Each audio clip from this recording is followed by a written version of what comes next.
Welcome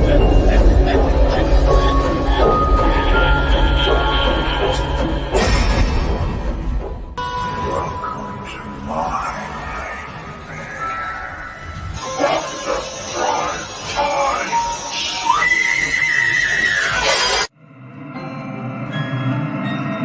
Five, four, three, two, one. Hello, beautiful people. We are here for our Horror Saturdays. We are here with KillerCon, having killer conversation with some amazing horror content creators. And today we are talking about the 80s horror era. And y'all know I could be an 80s hater, but we're going to really dig into the 80s on this one. And maybe I'll give the 80s its just due, or maybe I'll just stand where I always stand, okay? We have some amazing panelists here with us, so let's not waste any time in getting everyone out. But also wanted to remind everyone, if you were here for last week's episode, we are now doing a viewer's choice segment, which will be at the very end. So I will give you guys more information on that if you weren't here last week. So let's go ahead and bring out my girl that's going to always champion two things: nudity and the 80s era horror. Y'all give it up for my girl, Tyra from Struggle Reviews TV. You ready to talk 80s? I am. Like, what you mean? I think, have you watched anything on the list that I sent you yet? Because I'm low-key trying to convert you. It don't have to be your favorite. I just want you to give it put a little respect on the 80s, just a little bit. Look, you know what? I might give the 80s its due. Now, look, I don't disrespect that. Well, I do disrespect the 80s, but I do got a little respect for what the 80s have done, okay? So we're going to get into all things 80 and bringing out my next guest, who we see each other when it comes to the 80s era of horror. And you know what? I really wanted to center this episode on 80s because I like to always challenge certain things. And in the horror community, it is very much, oh, you're not a horror fan if you don't like XYZ.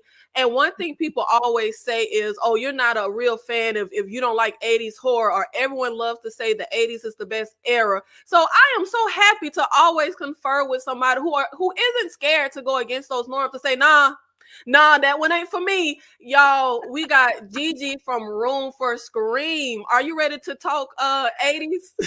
I am so ready for this, and I'm so glad that you said that, because I feel shunned sometimes where I have to be like, oh, you loved that one? Oh, not for me. And it feels, you feel outcasted sometimes because I just have so many 80s hot takes, but I am glad that we see eye to eye on this. I'm ready for this.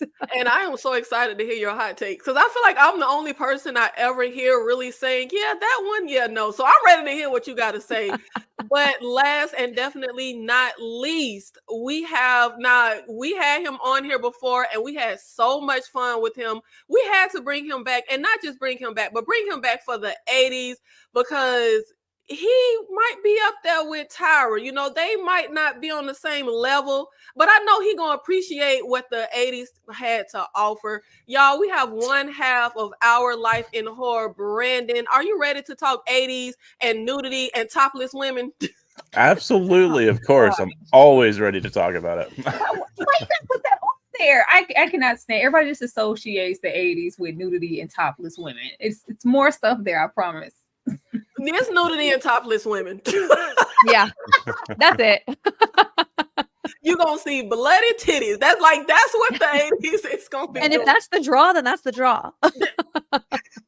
There is a movie in particular. Let me just jump ahead real quick. There's a movie in particular called Pieces. I swear to God, every single woman dies topless and naked in that movie. Every single one. Like, that was the 80s. Hey, don't be telling people my list. Topless Pieces is here. Okay, I love Pieces. But like I said, we do have our viewer's choice segment at the very end. We are streaming on multiple platforms, so I'm so thankful for our audience that are watching wherever you are watching from. And we get into a lot of topics here, and y'all know sometimes we can be here for 2 hours. I remember one time we was here for almost 4 hours, and a lot of people complain that I don't get to their comments. So We cover a lot of stuff. I absolutely appreciate everyone who comments, stays active in the chat, but we have implemented the viewer's choice segment. So if you have a particular verses that you would like for the panel to do, or a particular horror question you would like for us to answer, let's cut to my commercial break. Okay, a night of horror commercial break. Stay tuned. What's your pleasure, Mr. Cotton?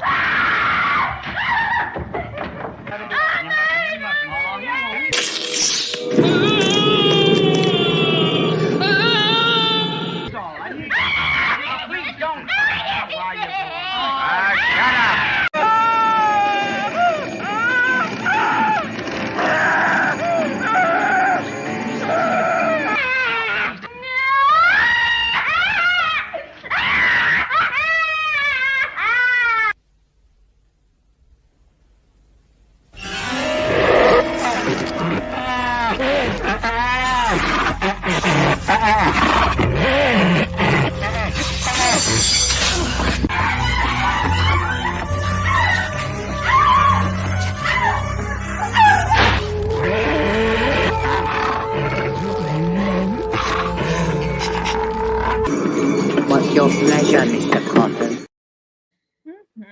Look at all those 80s movies. And just a reminder, whatever platform you are watching on, please make sure you like the video. Make sure you subscribe to our amazing panelists. And to remind everyone out there, let this stick in your brain. To support or die. Take your best shot.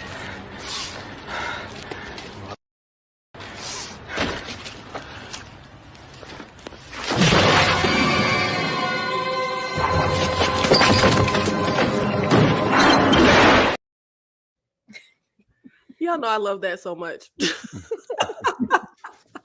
But let's go ahead and get right into it with the 80s. And one thing I normally do is send the panelists the questions and everything. But I saved this one because I did this especially for my girl Tyra, because I want to know what the hell was wrong with 80s horror. And you know, I always sit here talking about the 80s, but I got to give y'all a little visualization. Okay, I need y'all to know where I'm coming from when I talk about the 80s. Okay, so let's get into a movie in particular that everyone loved from the 80s.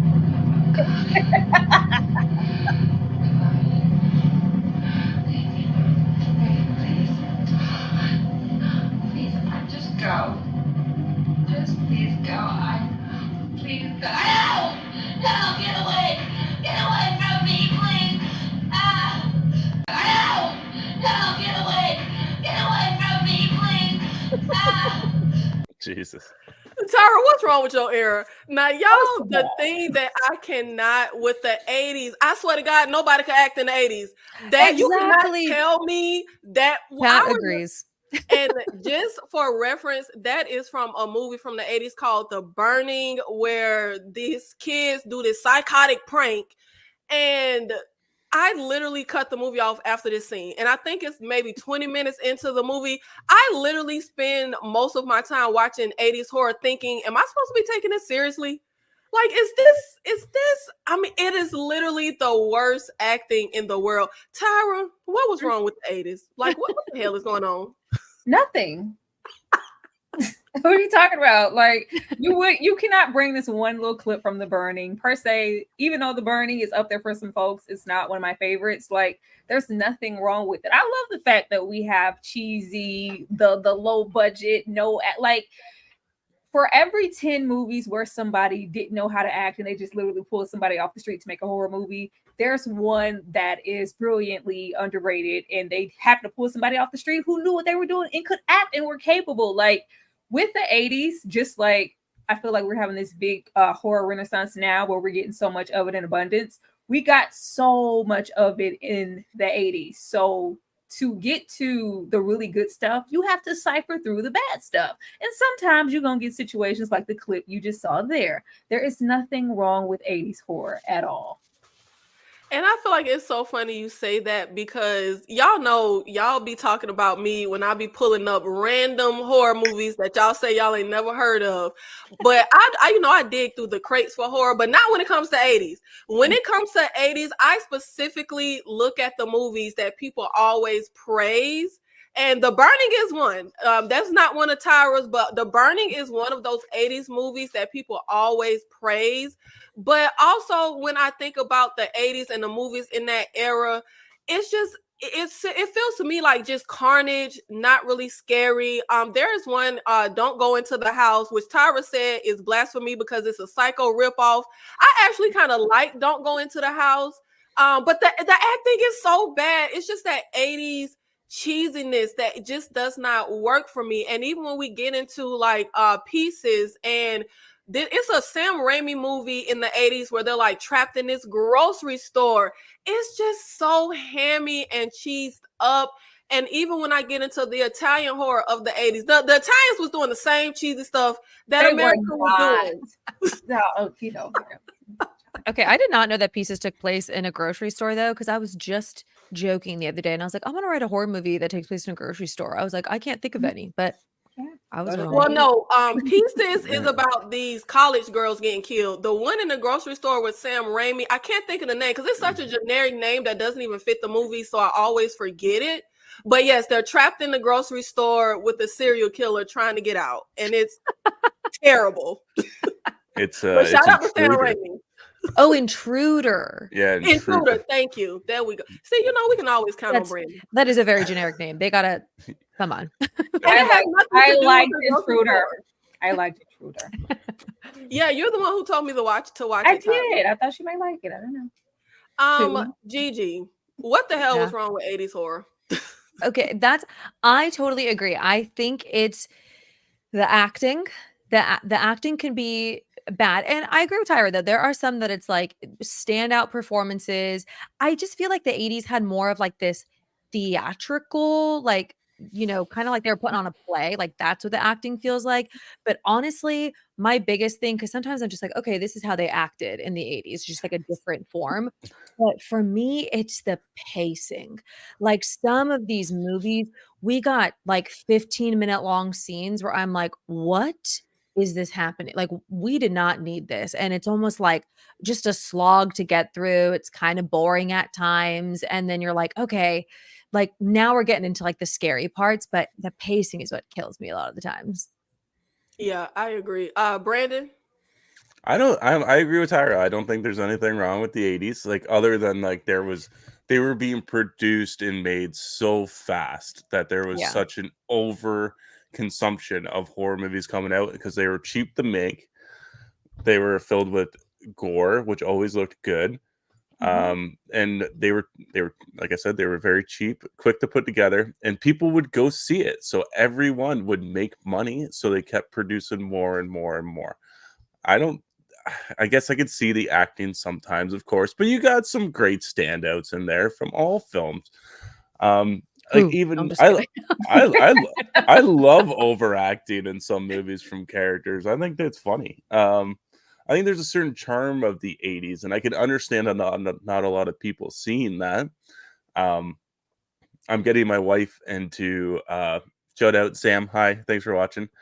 I showed it because I'm getting her into 80s movies, and like every once in a while she's like, oh, this movie kind of drags, it sucks. I get it, but it's something that you got to almost grow up on, or you got to learn to appreciate the charm of it. You got great actors in the 80s, like Jamie Lee Curtis came out of the 80s, Tom Atkins, Bruce Campbell, lots of people. I don't really have a And gripe if with y'all the 80s. can't tell, this is going to be the panel for today. We got our two panelists that's going to champion the 80s, and then we got our two panelists that's, well, y'all know I'm the host, so I'm going to just stay a little neutral, and I stay neutral. You don't get to stay neutral. You do not. But I love conversations like this, and honestly, it's hard for me to even say my favorite era of horror. I'm in the belief that I think horror has just gotten better and better with time. I love 90s era horror. I do feel like the 90s had a hard time figuring out its identity. Pre-Scream and then post-Scream, I felt like everybody was trying to be Scream. I absolutely love and adore early 2000s horror. 2010s. What, as the decades get on, they don't roll off your tongue. Like just saying 70s, 80s, 2010s. What do we call the tens? That don't sound right. But y'all I know, know. that era, 2010s. I think horror has only gotten better and better. And I think everything, of course, is personal taste. And like, I won't give any spoilers because it's a new movie, but I literally just saw Oddity yesterday. And I just feel like you That's a great cannot one. tell me that horror has not evolved and just gotten better with time. And I think for someone like me, I'm a little morbid. Like, I don't like any type of like really comedy in my horror. I like stuff to be a really dark atmosphere. And I feel like the 80s wasn't really doing that. It was really campy. And I can't be scared if I'm laughing at you. Like that just, that doesn't work. So no killer clowns from outer space for you. No, that. Now, y'all know I do have my gems, and we'll get into those. But I guess, Tyra, if we had to say your favorite era of horror, it would be the 80s, right? Yes, ma'am, it would be. And Gigi, what is your favorite era of horror? Definitely early 2000s. Like I love 90s like you, but I feel like early 2000s, that's where my like love skyrocketed. And it makes sense. Like it's like, yeah, my parents let me watch some 80s horror, but it was like early 2000s is when I was like, ooh, I can like sneak this horror movie on TV or something. Cause I was like, grown enough, but that's where my love is. Brandon, what's your favorite era of horror? This is kind of hard. I'm gonna go with a tie between probably the 80s and the 2010s. I would say 2010s does have some. We some of need my a new word for the favorite. like, I know. It's a mouthful. Yeah, the tens. That sounds dumb. And then I don't want to say the tens. That sounds like a gang. I don't know what that is. But of course, when we get into the 80s, of course, we have those mainstays that everyone talks about when it comes to the 80s, whether that's Chucky, whether that's Night on Elm Street. No, Night on Elm Street. Nightmare on Elm Street. But you do have underrated movies when it comes to the 80s. And y'all know I always love to get into the movies that not everyone talks about. And as much as I talk about the 80s, I do enjoy 80s horror. I grew up on 80s, 90s horror. I grew up on 80s to the point that some movies I thought was the 90s just because I saw them as a kid, but they were actually from the 80s and I didn't know until I grew up. Maybe I was slow. But when it comes to underrated gems of the 80s, I do have a few that I feel like people don't really talk about. And one that I love that completely goes against like my taste is an Italian horror movie called Demons. It's so campy. It's so over the top. It is such a gore fest, but I am obsessed with that movie. It is such a good watch. And I never hear anyone talk about it. Like people talk about Night of the Demons, which I'm not a fan of, Night of the Creeps, but no one ever talks about Demons. And it's such a gem. I love Pumpkinhead. That was one of my favorite childhood horror movies. That's from the 80s. Again, you do have some campiness. A lot of campiness in Pumpkinhead, but I love it. The Blob remake from the 80s. I don't really hear a lot of people talk about that one. And one that I actually only saw recently, and if I remember correctly, I saw it because of Tyra, Texas Chainsaw Massacre 2. I hear a lot of people always talk about original. I like the original. I'm not the biggest fan of it, but Texas Chainsaw Massacre 2? Now that one, that was and it's some campiness there. Okay, give it a moment. Let it cook. But it was so good. Now Tyra, I know you're gonna come through with some underrated movies of the 80s. What you got, girl? Oh, let me smack my paper here. I feel like I need to make a list. So I didn't want us to all mention the same things. I do love Halloween 3: Season of the Witch. I feel like it is very, very underrated and nobody talks about it. Slumber Party Massacre. Both of them are really, really good, but I do prefer Slumber Party Massacre 2 because those are two of the horrors, because I know everybody just associates 80s as bloody and titties. No, we actually have full-fledged, fleshed out female characters. They're dying, but you care about them. The Changeling. I don't think a whole lot of people talk about the Changeling. I think it really subverts the themes of the haunted house trope, and I think it's really original, and I revisit that one often. I don't hear anybody talk about it. Night of the Creeps and Night of the Comet. I love Night of the Comet. Good stuff. Good stuff. Go run those up, please, please, please. Anything with the H.P. Lovecraft on it? Anything that's from Reanimator, From Beyond, all of that spooky, ooky, gruesome, colorful nastiness. Love that. Terror Train. I love the Terror Trains, the curtains, Stage Fright. We have all of these slashers with these really unique masks, and they only got one installment, but it's really original and they're really, really good. Go watch Terror Train and Stage Fright if you don't watch anything else. Possession is like the OG. I put Possession over there with the Exorcist film as far as the possession genre that just really got me hooked to go like, okay, this is really scary. And everything kind of after that really pales in comparison. Chronos is really, really good. If you have not seen Chronos, I don't want to give anything away, but it's a really great film. The Hidden, really great alien type of situation. Society, if you like movies like Slither, well, I know you know campiness, or just I like Slither. Yeah, so some of those things you would really, really enjoy. Society, and probably The Serpent and the Rainbow. But I think I got you to watch what you said you watched Chopping Mall. I like Chopping Mall. I like Chopping Mall. I like Death Spy. I like Street Trash. It's a plethora, but I don't want to hold up any time. Happy Birthday to Me. It's a lot of stuff there. Go watch it. Yes, Tara had her amazing birthday live Thursday, and you know, I'm your elder, so you need to listen to me, Tyra, when I be telling you. But you mentioned a lot of the movies you mentioned I do really like. Like I'm not the biggest, I get a lot of crap because I'm not much of a fan for Halloween, but I love Season of the Witch. I think Halloween 3 is so good.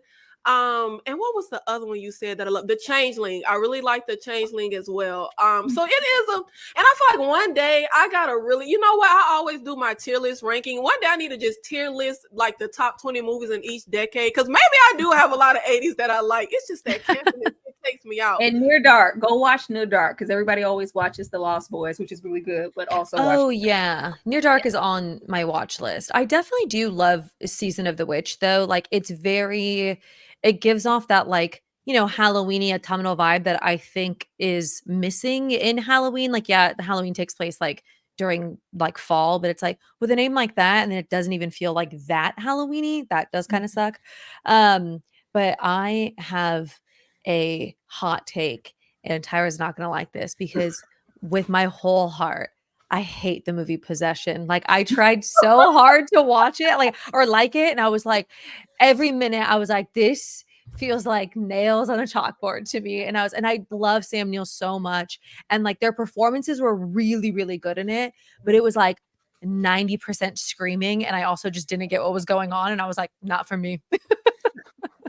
That's fine, GG. You're not alone. I've tried to see Possession. I think I make it maybe 20 minutes in each time, and I've never quite finished it. I do want to finish it because I can't think of the young lady name, but she said she was traumatized filming that movie. So I would like to, you know, sludge through it one day. But do you have any underrated movies of the 80s that you like, Gigi? No, just kidding. I do like one movie that I did that I really liked. Well, okay, I really do love Fright Night. I think Fright Night is so, even though it's like campy, I really, really love Fright Night, and I do love Season of the Witch. But I don't feel like Blood Rage gets enough attention because it's a Thanksgiving slasher, and we don't have a lot of Thanksgiving horror. And I love that it went like with such a, not a random holiday, it's not random, but I feel like Thanksgiving was such an easy holiday to make a horror movie, and not a lot of people have done it. I mean, except for the newest one that was just like whatever. But yeah, I think Blood Rage is good. It has some boobies. I'll take that, Gigi. Good. Yeah. That. Nobody ever talks about Blood Rage. There you go. Now, see, I got one to add to my list because I've never seen Blood Rage or heard of it, so I'm definitely going to check that out. Brandon. I mean, I don't even know if I have a list after Tyra. Damn. Sorry. You named them all. Let's see. I do have a couple here. Like, let's get into let's get into one particular of a franchise, which I think Friday the 13th Part 6 is so underrated. It's such a blast. It's hilarious. It's like a horror comedy before like real horror comedies. It's just a complete satire on itself. Maniac Cop, I think, is a fantastic kind of like a crime slasher. I think it's great. Bruce Campbell's in it, so is Tom Atkins. George A. Romero's Day of the Dead, which is the least talked about his trilogy, and I would say, in my personal opinion, it's probably the second best in his trilogy. Amazing special effects in there. Sam threw in there in the comments, and I totally agree with this. I don't know how I didn't remember this, but Hollywood Chainsaw Hookers is I like the name. Yeah, I've never heard of that. It is so much fun. It's not great, but it is so much fun. The lead Private Eye has this inner monologue going on in his head, and everything that he says is just a one-liner, and it is hilarious. You brought up Reanimator. I'm gonna bring up My Buddy Valentine, a Canadian slasher. I think that that movie shows like real young characters just having a fun time, and then you get I can't even remember his name. What is the Henry guy, the coal miner? Yeah. I'm a little sick, so I'm very foggy, but I'm trying my best. But yeah, I think there's a lot of underrated ones that I haven't even gotten to, like Blood Rage. I haven't seen. I'm trying my best to keep up with watching new stuff as well as trying to keep up with the old stuff. But there's a lot of them out there, a lot of underrated 80s movies. Okay, I'm really proud of myself that I brought up Blood Rage, and a lot of people haven't seen it. So Yeah, I've never even heard of it. But I will add, I saw someone in the chat mention The Prowler from the 80s. And so coincidental, I literally just watched The Prowler for the very first time, like an hour before we went live. Because one of Tyra's subs had mentioned it in her post about KillerCon today. And I will say, I gave that 3 out of 5 on Letterboxd. I think The Prowler is pretty good. It got some things, some few deaths that I thought was a little campy with how the acting was. But The Prowler is actually pretty good, and I actually really like the villain look of The Prowler. I think that works. Yeah, The Prowler is. Yeah, that's. I don't ever hear anyone talk about that one. You didn't see it on my thumbnail? Yeah, go check it out. I like the cover. Yes, it's actually, and it's actually good. It's one of those ones that us 80s lovers, we really wish that one got more installments, and we just got the one. Yeah, I don't know why that one didn't get sequels and stuff. I don't know. That's a great name. That villain. 80s, I gotta say, 80s horror has like the best names though. They will take the cake on that. Now, of course, when we get into the gems of the 80s, and as much as you might love the 80s, Tyra and Brandon, every era is going to have those movies that are just so hyped that you just don't see it. I got a lot of those in every era, but some of the 80s most overrated, I don't even really want to get into mine. I'm gonna let everybody else go first, okay? Because I always got to take a lot of shame on this panel. So Brandon, what are some of the most overrated movies of the 80s? So I like to say Halloween 2, I think, is totally overrated. I know. Most Halloween movies, in my opinion, are completely overrated. Overrated. Brandon. We see each other. Yeah, overrated franchise just in general. This is like an underrated, but I watched it and I think it's totally overrated. It's gotten way too much attention, I think, is Basket Case. I just don't see the appeal. I actually like its sequels better than I like the first one, which is odd, but it's true. And Blood Diner, I think, like, what was that movie? And why did I have to sit through that hour and 20 minutes or hour and a half? I thought that was totally overrated. That's it. I actually don't have too many on here. Tyra, do you have any overrated movies of the 80s? Oh, child, the Halloween movies were here. Outside of the first Halloween, and the ones with little Danielle, I could leave. In Season of the Witch, of course, I could leave the rest. Anything that has the Children of the Corn on it, it's terrible. I have a special disdain for those films. I don't like them. I'm not like in love with the Friday the 13th franchise. You know, I'm not. Oh, they gonna come for you. Weak. I mean, it's cool, but it's not. I think it's overrated.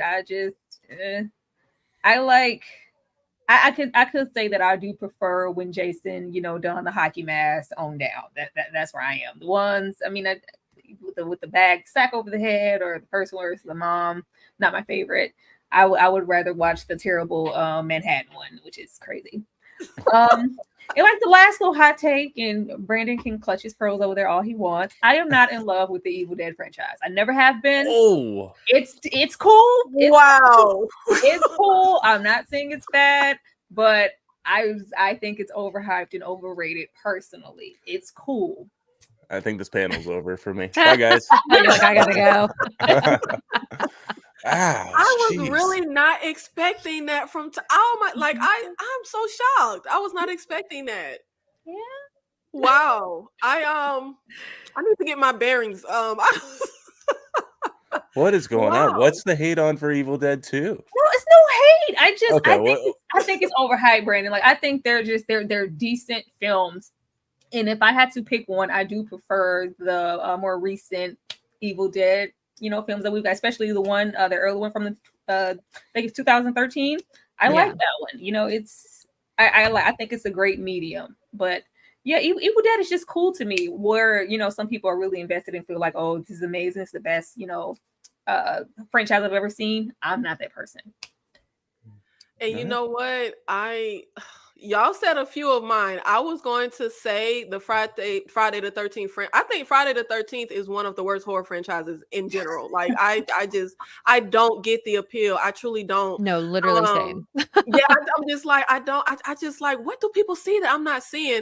And also Halloween. People go up for Halloween. And I honestly didn't like Halloween until, like I said, I saw, I don't know when it came out, but I saw Season of the Witch when I was a kid. A little bit before H2O came out, and I saw H2O in theaters as a kid, and I loved it. But I'm not big on that franchise. I'm not big on Halloween. Lord, okay. Before anybody kills me, do not send me death threats. Okay, I think The Shining is overrated. It's a nice film. It's fine, but the way people go up for The Shining, I like Dr. Sleep way more than The Shining. That's I fair. think Dr. Sleep is a great movie. How are you going to compare this 40 years later? I'm not the big, and then them, I don't want to go there, but them killing off Doc it just really pissed me off. But also, I think The Lost Boys is overrated. And it has been hard for me to come to this truth. I have said on this channel before, The Evil Dead was like the first horror movie I ever saw in my life. So it has sentimental value for me, but I don't care for Evil Dead 1 or 2 or Army of Darkness. I didn't say that. Yeah. Yeah, it gets, especially, I feel like especially 2, it gets a little too zany. And I also get confused because I'm like, why did he come back to this cabin after what happened? Like, am I slow? I get confused. It's close to my heart because it was my introduction into horror as a kid, but I don't know. I think I'll let you have everything except for The Shining. I just can't let you have that. Okay, I'm just not. I remember finally seeing The Shining and just being like, oh. So and the Lost Boys, Nikki, you said Halloween H2O, but you said those are the Lost Boys. Okay. I'd rather see H2O than Lost Boys. I'd rather see Slither than Lost Boys.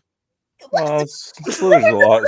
Slither's a good movie. Like, you gonna leave Kiefer Sutherland on the ground. And I love Kiefer Sutherland. I love Kiefer Sutherland down. Love him down. But I feel like that movie would have worked better for me if the two vampire hunter guys weren't such a joke. Like, if they were on a more serious tone with those two characters, I could stomach that movie a lot better. But the way that they're these, like, kind of like the two guys in Insidious, which I don't care for them either. I don't know. That doesn't work for me. For the film, this was supposed to be a children's movie that they hyped up to be. This was supposed to be like, I'm not a child. It ain't work. They turned it, into a horror, but it was first written to be, like Monster Squad or Goonies or something like that. Yeah, and I'm not fans of those either. You're like, yeah, it sucked. Okay.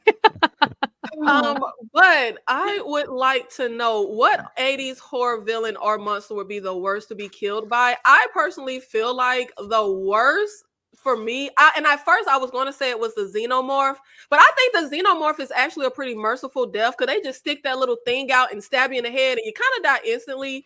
I think the blob would be the worst 80s monster for me to die by. Like it like melts your skin and digests you, and the guy was alive when the girl was trying to help him.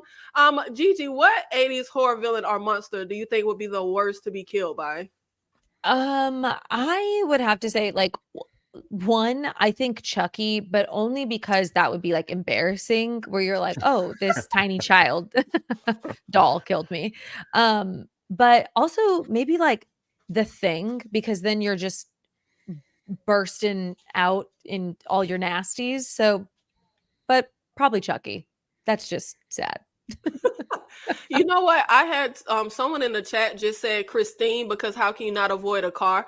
I want to revisit Christine. I tried to watch Christine, and if I'm not mixing up movies, Christine starts off with these high school boys, and I cannot get into the bros talk in the way the movie opens, and I never finished it. But when I was trying to find movie clips for my little commercial thingy, I came across a scene from Christine where the two guys get killed by the car, and I'm like, I need to see this movie. Like it looks so good. Is it when the man is backed into that small compact and all he needed to do was jump on the car? Tyra, he literally had so much time to just move the hell out the way. But it was also a scene where the car was like on fire, and the kid who looks like he was in Greece is like running from the car. Like, I was just like, what is Tyra? I'm saying anything in an H.P. Lovecraft movie, and anything where there's a entity entering my body and it's inhabiting me. I'm conscious in there, but it's I don't need, just let me die.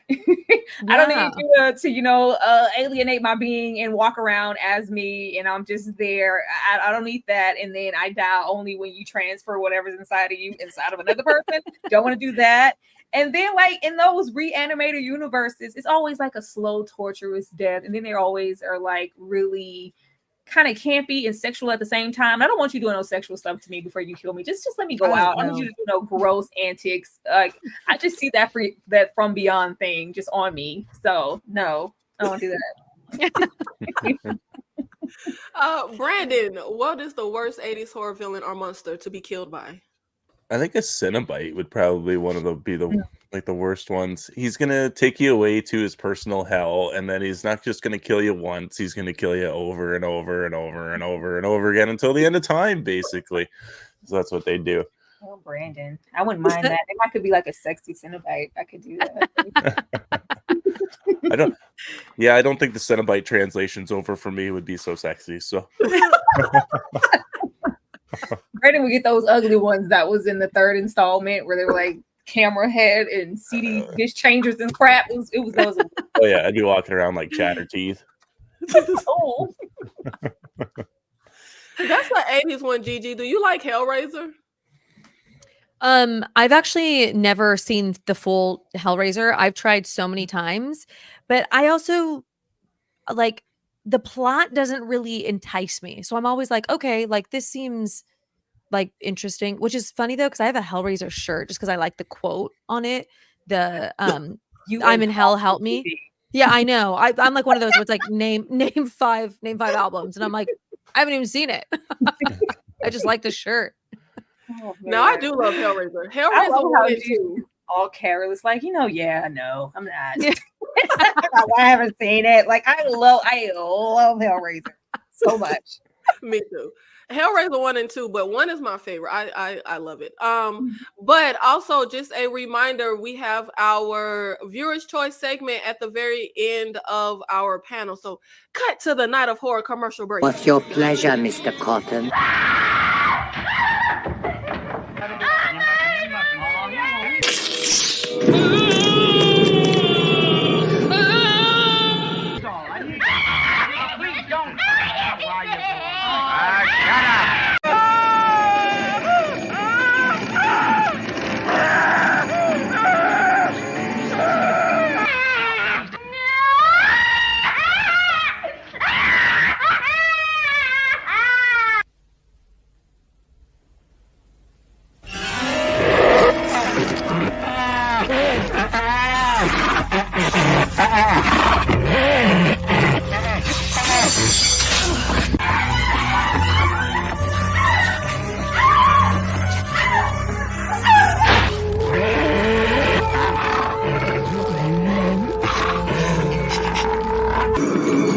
your pleasure, Mr. Cotton.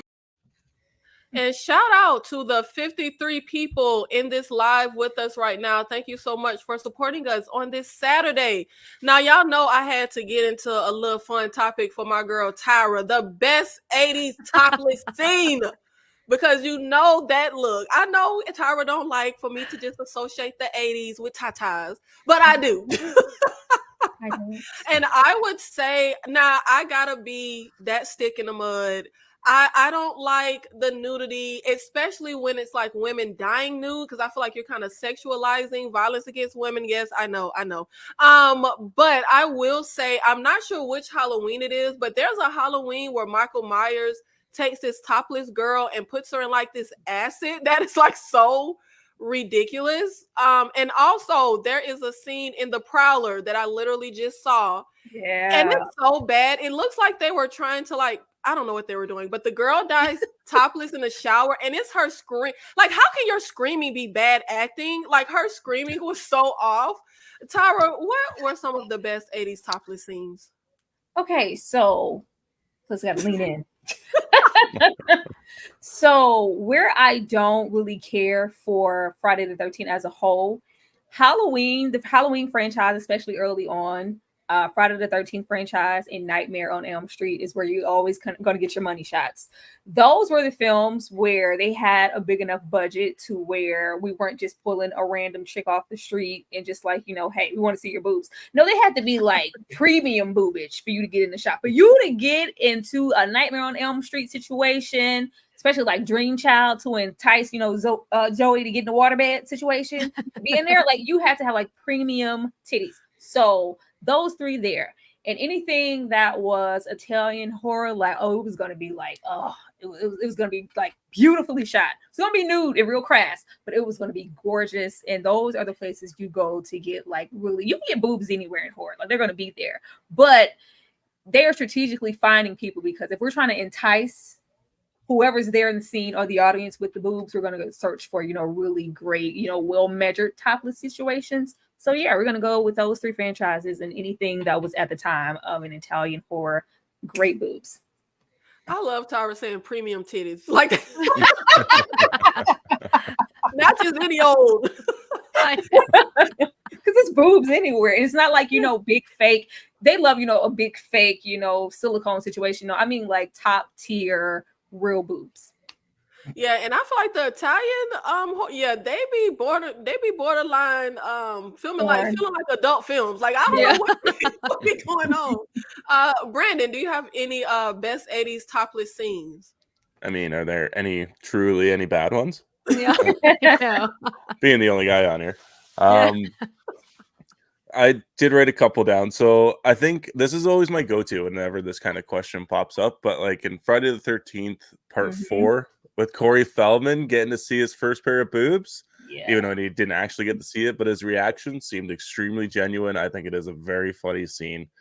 And then we got, for me and Sam actually just talked about this in the car, Return of the Living Dead. Oh yeah, Deanna Quigley doing her dance up on the graveyard. Long scene, naked for no reason. Loved it. Yeah. So I think if you haven't seen those, you should actually go check them out. Yeah, Return of the Living Dead and Night of the Demons. Even though you don't care for it, that lipstick trick that she does when she's you know, turned, classic stuff. Classic stuff. Ooh, now I do love Return of the Living Dead. That's my movie. So do you skip through the dancing in the cemetery? I don't know why she was naked in that cemetery, but just I just because she was full naked for no reason. Gigi, are you a pervert like the rest of us and have any best 80s topless scenes? Literally, I was telling you guys before we went live, I was like, I had to Google. I was like, 80s nude scenes. I was like, I don't just keep them up in my brain. Now, I love though when it happens in 80s movies. I think it's so fun.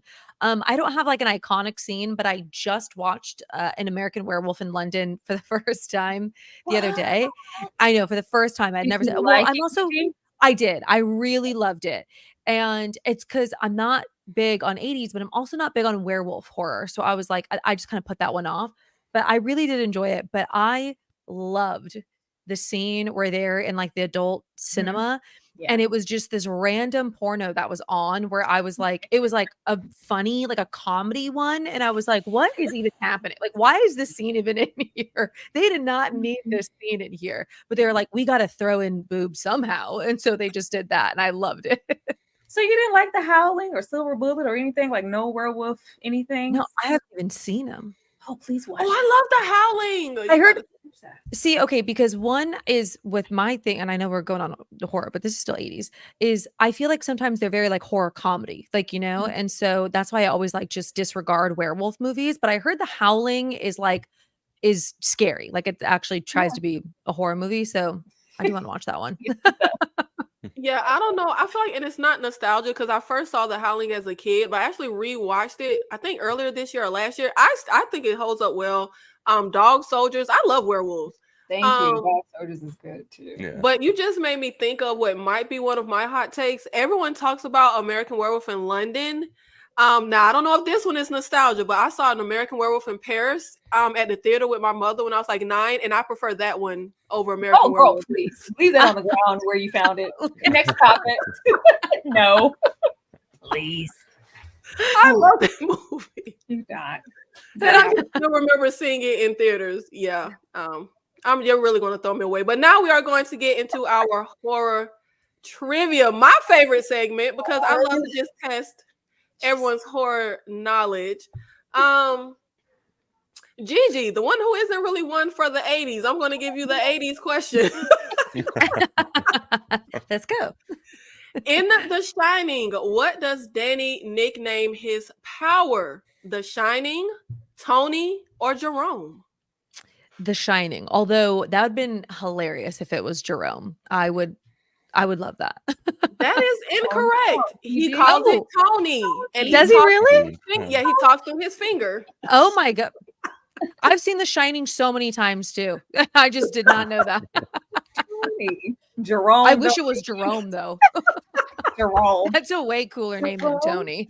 You know, I had to know something. Just a little. It's Tony. Oh, man. I also have the worst. I swear, I always like say I am convinced that I have like a brain tumor because I also have the worst memory when it comes to movies. No, like I'll watch a movie like yesterday, and they're like, "What happened?" And I'm like, "I don't remember, but I liked it." I feel like if it's not memorable, it must not be good because I have terrible memory. But I will remember a movie I saw one time 30 years ago. Brandon, because I feel like this won't be too easy for Tyra. In The Changeling, after murdering their son, where does the father hide the remains? The river, his basement, or a well? You know what? I have never seen this movie. I haven't seen The Changeling either. Yeah, it's on my watch list. But good. it's gonna be a stab in the dark. I'm gonna say the well. Brandon, you got sorcery because that's correct. I swear the last time Brandon was on the panel, he said he never saw You got nothing and got sorcery. everything right. Oh my gosh. That is correct. He put the remains in a well. But The Changeling is really good. I think it was one that Tyra mentioned in her underrated, if I remember correctly. The Changeling is actually pretty good. Like if you're one of those people who aren't really into like the haunted house, they do it in a really unique way. Like it works really, really well. But Brandon got sorcery. I don't know what kind of voodoo magic Brandon got going on because he always gets stuff right on movies he's never seen. Tyra. Yes. In Sleepaway Camp, what was Angela's real name? You know, Peter? Not I didn't say that. Ryan or Thomas? I was gonna say you don't pick like the one. Like I cannot. I do not like this movie. I mean, I like it, but not enough to like. I watched it once. This is another one people hype up that I really. It's not about the ones that people hype up. Y'all need to know that. B. Ryan. It is Peter. I knew it was Peter. Didn't you go with that at first? That's what I thought she blurted out. Yeah. But I did, and I was like, I think that's wrong. Maybe it's Ryan. I should have went my first mind. I do not like Sleepaway Camp. I mean, I watched it because it is up there, and it's hard to watch it. Maybe if you watch it and you don't know the big reveal in the end, but it's always up there for that big reveal, so you already know what's coming. But I thought that was a really terrible movie. And I'm glad when I tell you, I don't want to jinx myself, but I am the master at avoiding spoilers. I literally only just saw Sleepaway Camp for the first time a few weeks ago when I was getting ready to do my summer horror video. I hated the movie, did not know anything about it, but I love that last like 5 minutes when they give that big reveal, and that ending shot is so good. But I'm so glad I did not know that. I feel like if you know that, yeah, it pretty much. I thought everybody knew that. No, I I never literally knew that don't in my even know. life. I don't know the reveal. I've tried to watch Sleepaway Camp Everybody sees it. so Yeah, it's many bad. times, It's bad. and every time I'm like, It's bad. Just And fast it's forward like- to the end, Gigi. Just we're like- fast forward to the last I know. 10 minutes. You're like, nothing else matters. Gigi, Yeah. in The Fog, which family member does Jamie Lee Curtis act alongside? Her mother, her father, or her sister? I have never seen The Fog, but I am gonna go with her father. That is incorrect. Her mother. Jamie Lee Oh. Curtis' mother was in Psycho. She's a famous actress. Right. I feel like I knew that her mom was an actress too, but I've never seen The Fog. I don't even know what the synopsis of The Fog is. I saw the original and I saw the horrible 2000s remake. Oh, yes, I did hear that the remake was god awful. Tyra, Mm-hmm. what is the only rule of caring for a gremlin that Billy does not break? Because we know he break the rules, but which is the only one he doesn't break? All of them. I'm gonna go with A. No squeezing. Because he definitely fed them bad boys after midnight. That's how we got the gremlins. And then he put that little light on Gizmo. Had pissed me off with his little cute self. Don't do that. It is C. No bright It is light. It is not. Well, that's what Google told me. It is not. Did you fact check these? I did. There's a You gonna moment. listen to Tyra or Google? You gotta listen to me, okay? Yeah. He put bright lights on that thing. That's how he knew, like, oh, the rules are really serious. I can't be having, all these lights and stuff on little Gizmo. Now the outbreak happened because of the feeding, but we put lights on it. Now I'm gonna give you a half point. Thank you.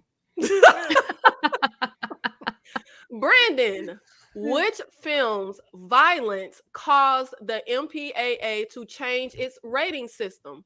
The Exorcist, The Thing, or Gremlins? It's gotta be The Exorcist. Yeah, that's kind of what I was thinking too, but I'm not too sure. This is a pretty wild question. It definitely wasn't Gremlins. It's just maybe it wasn't The Thing. We'll go with the A, The Exorcist. It is Gremlins. The Gremlins. Oh my god. They I were knew that one. considered. It was considered too violent for a PG rating. For children. That's what they Oh. switched it to They came up PG. with Yeah. Yeah, they made a Oh. PG-13 rating. I thought Oh, I okay, thought that the makes in- sense. I thought the Indiana Jones movies made that happen. Well, Must be according to wrong. Google, No, it sounds right. Well, Google said Damn. you I trust don't it. put the bright lights on Gremlins. So I don't know what's for real now. Gigi, Yes. who was originally set to direct the 1986 The Fly remake? Now I know you saw The Fly, Gigi. Come on, girl. I did. I Okay, did. good. Yes. Was it Tim Burton, John Carpenter, or Ridley Scott? Wait, who was originally set to the Fly remake? Yes, from the 80s. Okay. Yes, from the 80s. I've never seen the original The Fly. I feel like, oh my God. And I just read this when I was watching The Fly. I want to say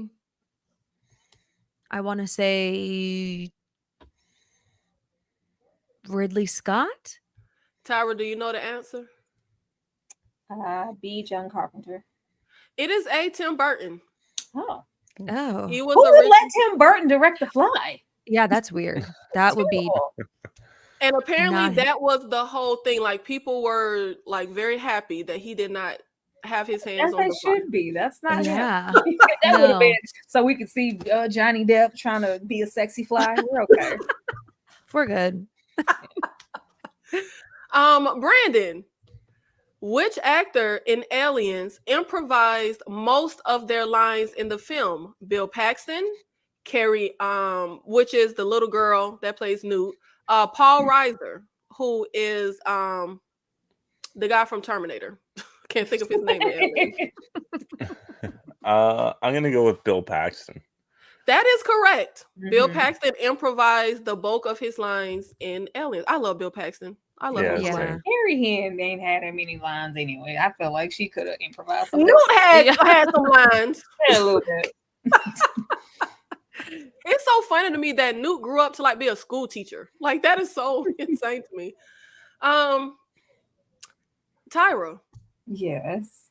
what is Arnold Schwarzenegger's favorite catchphrase of all of his films? Is it "Get to the chopper" from Predator, "I'll be back" Terminator, or "Hasta la vista, baby" from T2? Well, you know, my favorite is "Get to the chopper." That's my favorite. What? As far as like, What he likes? Mm. yeah, I don't know. I think the most popular is "I'll be back," so I'm gonna go with that one. Get would to say the chopper. Oh, that's his favorite line. Yes. What? You know what? And I don't know if anyone has seen it. He actually has a new commercial. I don't know who. It's like Allstate or something. And he says to get to the chopper. I love that commercial so much because they keep trying to like get him to say. They keep saying no, it's not chopper, and he's like chopper, and he like Oh, keeps yes. saying it. I the have never commercial seen is this. Oh man, man. I could have had one. Should have went with what you like. Gigi, Yes. Another Shining. the elevator blood scene in The Shining took a year to get right. During filming, how many takes did Kubrick film? Oh, Gigi, Oh. 3, choose the highest one. 47, Yeah. over 100. I'm gonna go with over 100 because I know that Kubrick was like insane with his filming take. So I'm gonna go with C. And see, I added this question specifically because I feel like The Shining is very famous. Like you said, like what he put like the lady through that's in that movie doing all those takes. And I knew everyone would go for C. That's the number I just made up. It's 3. He did 3. Yes, he did. That's 3 actually takes. shocking. He did 3 takes, but it had Shelley Duvall doing 87.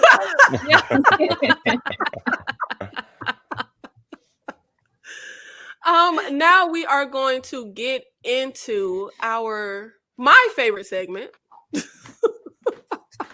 I'm excited for and this. we got a C from Dane C. Is Nikki not going to read my super chat? Yes, Dane C. I am. We appreciate the support, but I am saving all the super chats for the viewer's choice segment. Now normally when we do guess the bad review, I give you 2 movies, I read bad reviews, and you tell me which movie that review is for. But we're gonna do it a little different. Because you know, I like to be playing with y'all mind and really messing y'all up. But I changed it up because you know I feel like it might be a little too hard for y'all when it's just 2. So I mean a little too easy when it's just 2 films. No, it was So already hard. It was already hard. We are going to take 4 films. Oh God. I am going to read a review and you are going to guess the film. Now, if you cannot guess it after 1 review, you can ask me for a second review of the same movie. But that's all you get. Do we understand the rules? Yes. I'm gonna be so bad at this. And since Tyra seems so enthused, I'm gonna start with her. Okay. We have No One Will Save You, Alien Romulus, which of course I will not have any spoilers because that's a new one.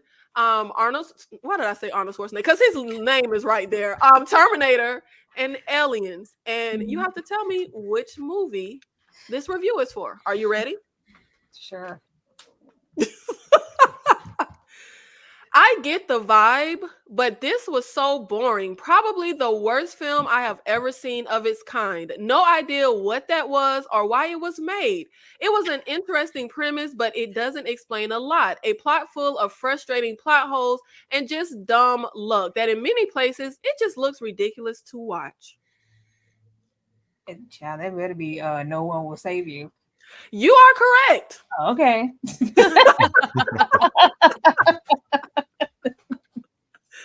Maybe you'll have more luck in this one than with the trivia. Gigi, are you ready to guess the movie based on the bad review? Yes. Here we go.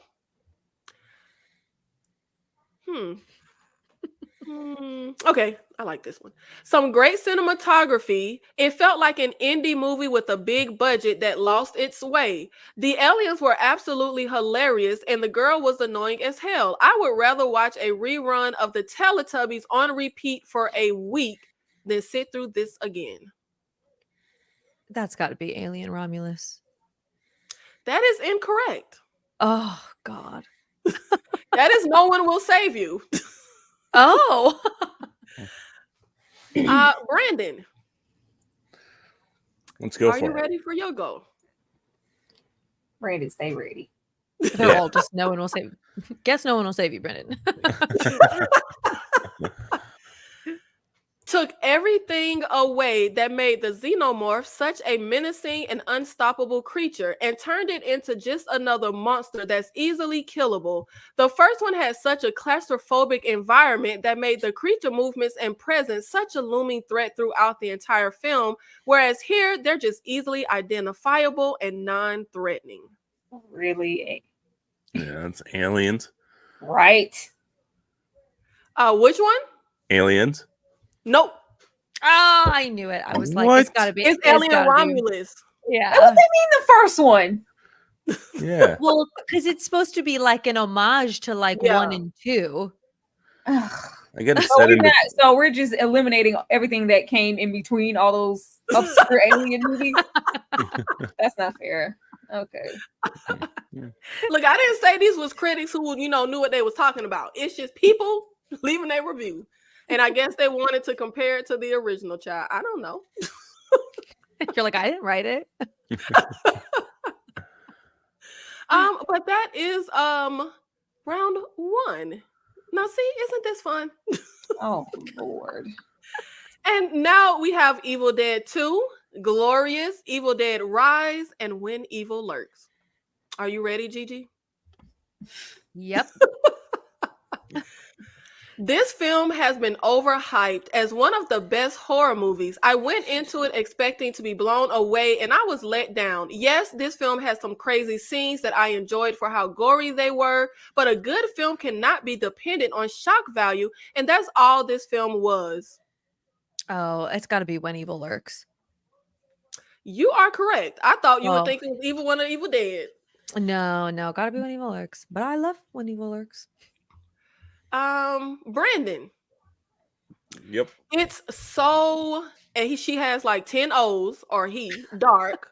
The lighting, I can't even see anything. A movie can be scary without having to squint for 2 hours. No story, no tension, no horror to be found in this movie. Zero character building and a poor script with 1,000 loopholes. I guess she means plot holes. Yeah. Yeah. I haven't seen Glorious. That's the only one I haven't seen. I don't remember any of the other movies being too dark you couldn't see. I don't even know what Glorious is. Is that like where is that like the glory hole bathroom? Really? You know what? I couldn't really make it through Glorious. I saw it for like 10 minutes, and it does start in the bathroom, but it Okay. like he has I've never seen it either. Trippy movie. Yeah, it looks kind of like cosmic trippy. Yeah. It's got that color out of space cover vibe. Yeah. As for an answer for this movie, I guess it kind of depends on which version of like the Evil Dead 2 they watch too, because that could be dark if you watched it on a VHS tape or something like that. God, this is hard. That's why I love this game. I think I'm gonna go. I'll go with Evil Dead 2. That is incorrect. It is when the Evil Dead Rise. I knew. I don't know what was wrong with this person, because I saw that movie just fine, and I'm blind. That movie's dark as hell. I'm sorry. What? No, Very dark. I don't remember it being dark. I don't either. Yeah. I wonder if I wonder if they saw it in like a theater. Because No, sometimes that she saw it on happens. her TV because I don't read the whole thing because people can leave long reviews. But she said she turned the brightness up on her TV. I'm like, Oh, baby, something just wrong with your TV because yeah. I saw it in theaters. I didn't think it was dark. If you want to watch Yeah. a real dark film, go watch AVP Requiem because oh, that now that's movie, dark. you can't see shit in that Yeah. movie. Yeah, now that one is dark. And even like the whole movie isn't dark, but Predators, when the guy I love gets killed in the woods, you literally can't even see him die. It's like, wait, did he die? Yeah, the whole sewer sequences, you can't see nothing either. It's wild. But yeah, AVP is dark. Tyra. Mhm. Just because it's gory doesn't make it good. Every horror fan says this is a good movie. I completely disagree. Awful, gross nonsense. Absolutely ridiculous. Awful gross nonsense. Everything here has gross nonsense. Yeah. Awful gross nonsense and ridiculous.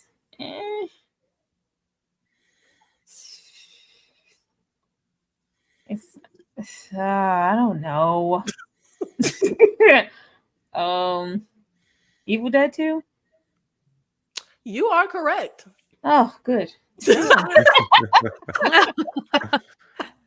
Oh. And remember, if you stump, you can ask for a second review. And now we have Poltergeist from the 80s, which I love, Insidious, Sinister, and Us. Gigi. Yes. This movie attacks your intelligence. They've managed to blend every possible horror cliche into one single film, which is no small feat, I must concede. Poorly written, awfully acted, and don't be mistaken, it's not the story that sometimes does scare the audience, but the sudden burst of sound blasting your brains away when a director wants to scare you. Oh, that's an easy one. Oh, yeah. That's got to be Insidious. I shouldn't have read that last line. Yeah, that's got to be Insidious with the freaking violin. Thing sound. Yeah. Tyra. Yes. Utterly disappointed at how bad this movie was as a horror movie and as a coherent story. 2 hours of tedious, incomprehensible rubbish. What the film is really about is stupid people such as idiot horror fans and certain moviegoers being duped into believing they are viewing some kind of classic. Oh. That could be anything here. Yes, it could. Oh, Sinister. That is incorrect. It is Us. I thought I got another chance. Yeah. You'll get a chance if you ask me to read another review, not if you blurt out your answer. Fine. That was Us. Okay. Yep. Fine. Brandon. Let's do it. It's a little creepy, but not very scary. The acting is pretty good, and there are some funny moments. The basic plot could have been a good and unique idea, but it was executed very poorly. I don't mind if a movie is far-fetched or unrealistic at all, but it needs to make sense. This movie makes absolutely no sense. Is it Us? No. It is. Oh wait, what is it? Let me go back to my. Oh, it is. Oh, you got it right. Yeah. It's Us. Nice. Okay, cool. I was like, the other ones, they make sense. Like, we'll stay with this one. Gigi. yeah. A typical byproduct from the scary movie genre. Its story is a collection of cliches from the Japanese horror wave of the past decade and the American remakes thereof. It is surely a sign of poor writing skills when a movie has characters sitting around explaining the plot for minutes on end, and this movie has a lot of that. Is Sinister? That is incorrect. It is Insidious. Oh. I don't really know what they were talking about with it. Yeah, I'm like, huh? Because I like the Japanese remakes that I get more of that like from Sinister, not Insidious. Yeah, that's why I was like, I don't know where they were going with that. But shout out to the 60 people in this live. Thank you so much for being here with us for KillerCon. And as a reminder, we are going to cut through. Cut through. No, we're not cutting through. We're cutting to a night of horror commercial break. What's your pleasure, Mr. Cotton?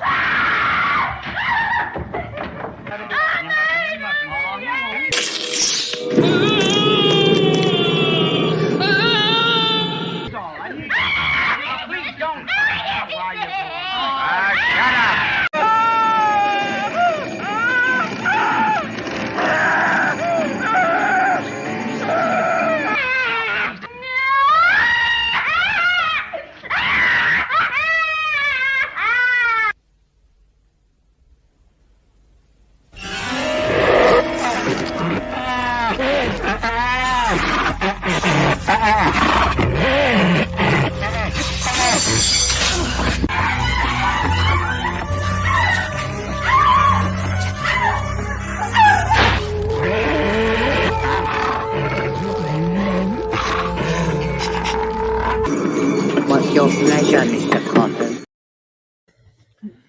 Remember, we have our viewer's choice segment at the very end of the show where we address your horror verses, horror questions, and whatever platform you are watching us on, please make sure you like the video, make sure you share the video, and subscribe to all of the amazing panelists. Support or die. Please! I beg you!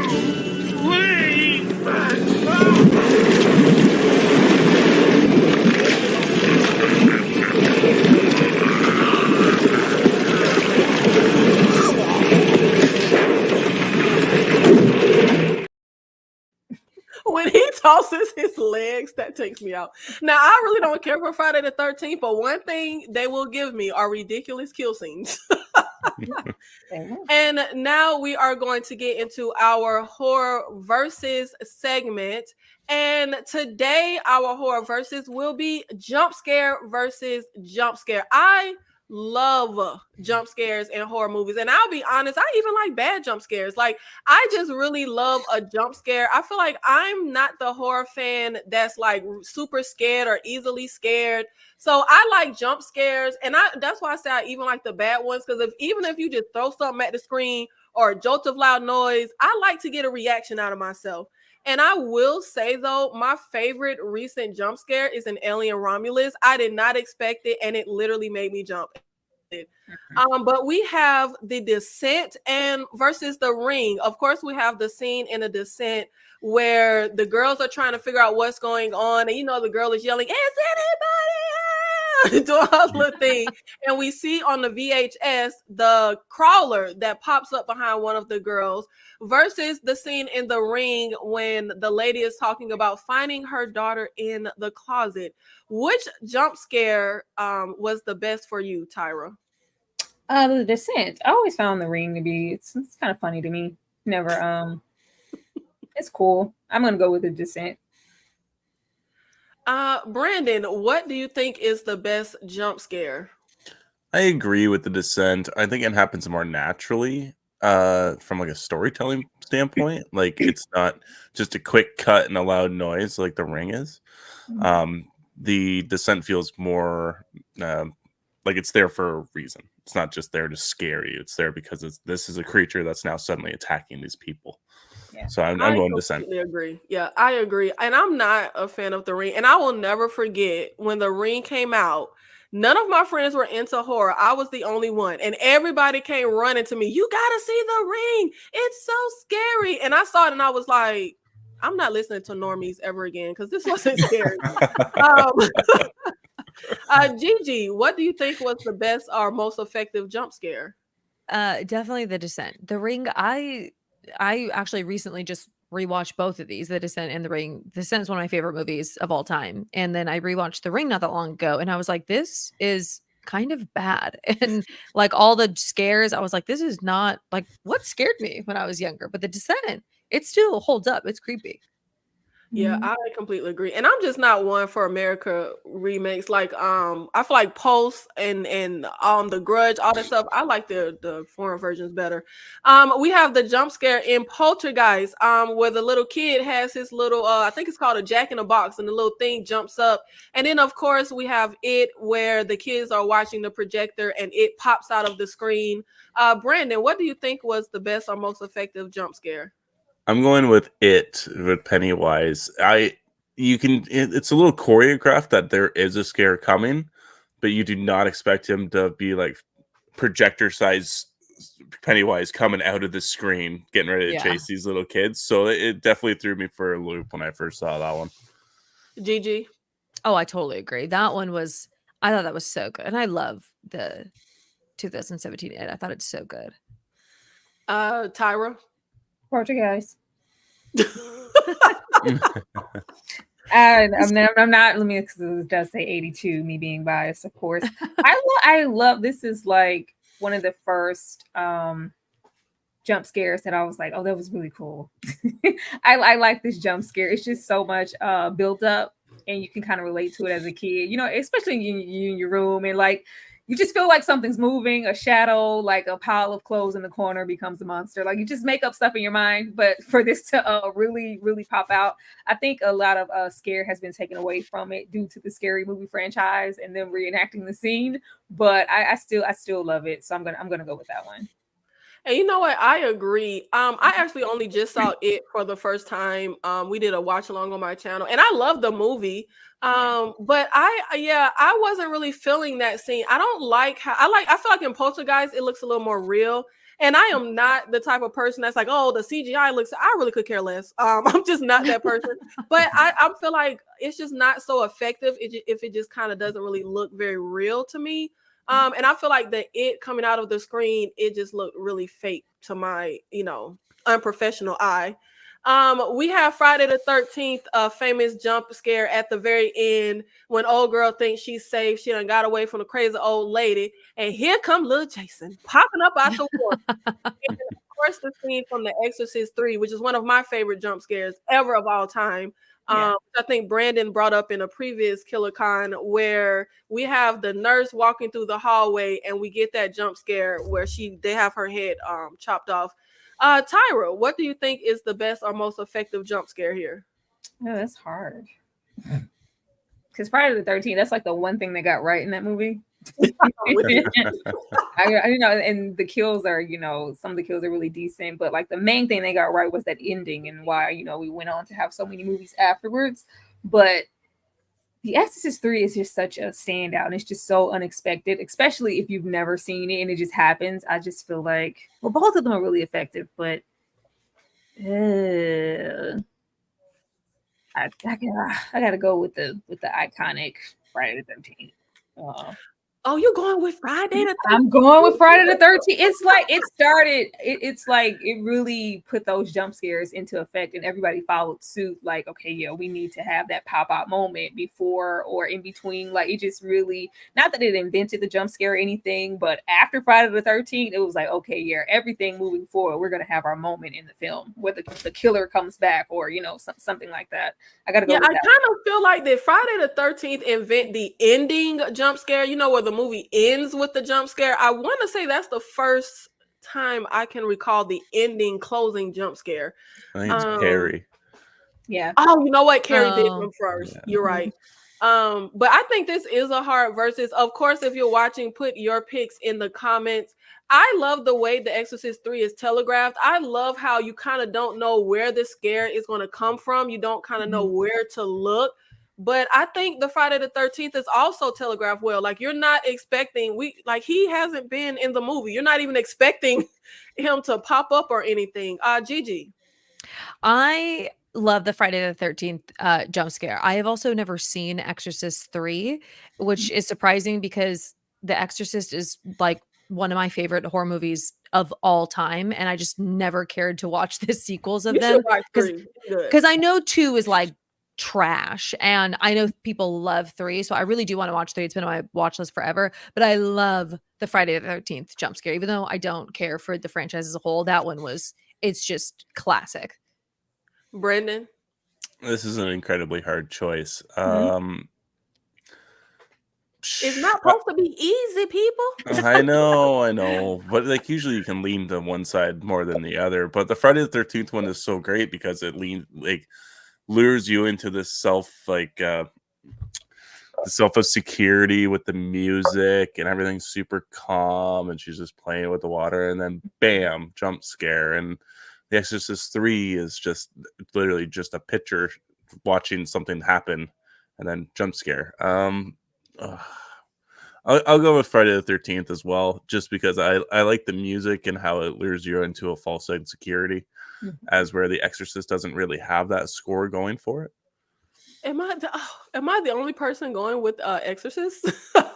And now we have Deep Blue Sea versus Child's Play, particularly, if I can talk, particularly the scene where the mom from Seventh Heaven is tired of her son saying Chucky doing stuff, and she holding him in his hands, talking about he not real, and I think she's about to throw him into the fire, and all of a sudden Chucky comes to life in her hands, and of course we got, we're not gonna fight anymore. We got Deep Blue Sea. Well, Samuel L. Jackson is standing in front of that damn water, and the shark jumps up and takes him out. And I gotta say, as much as I love Child's Play, the thing that sticks out for me is Deep Blue Sea, because again, it's just that childhood going to the theaters with my mother, like that, memories like that kind of stick. And I specifically remember like the way the audience jumped when Samuel got killed. And I feel like I like how they did it, because you do feel like, I remember leaning over to my mother and us being like, why he in front of that water? Like something happened. But it's still, I feel like it's really good the way they do it. Brandon, which jump scare do you think is the best or most effective? Deep Blue Sea all the way. I love it. You have this moment where you think Samuel L. Jackson is going to become this strong leader of this group and take them all to safety, and then he doesn't even finish his speech and he gets mowed down by a shark. I love it. It's fantastic. And it was starting off to be a good speech. Yeah, it was awesome. He got me pumped, and then bam, he's done. Tyra. Oh, please. This is Child's Play. It's Child's Play. This is iconic stuff. You're like, all right, talk. You talk, you little son of a... I'm gonna throw you in the fire. Oh, you stupid king. Like, this is classic stuff. And then we transition into what? Andy, wait, no. I'm your friend. Like, this is my friend. Oh, I'm gonna go with Child's Play. Girl, you could do a whole one-woman stage play. I know, seriously. Gigi.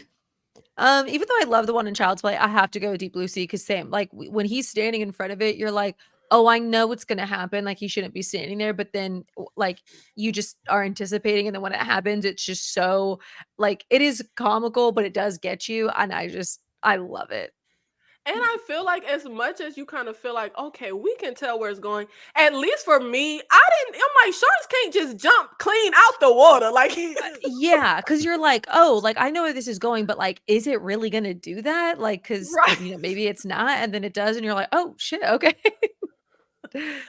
We have Insidious versus Seven, and we're going to get into our underrated jump scares, but I had to add Seven because I feel like y'all know how I feel about all the horror genre, like the genre semantics arguments, and I feel like there are certain movies that don't get talked about when it comes to jump scares. I think Seven had an iconic jump scare where we get to the sloth scene and we're coming in this room, we found the dead body, and all of a sudden he's not dead and he jumps up.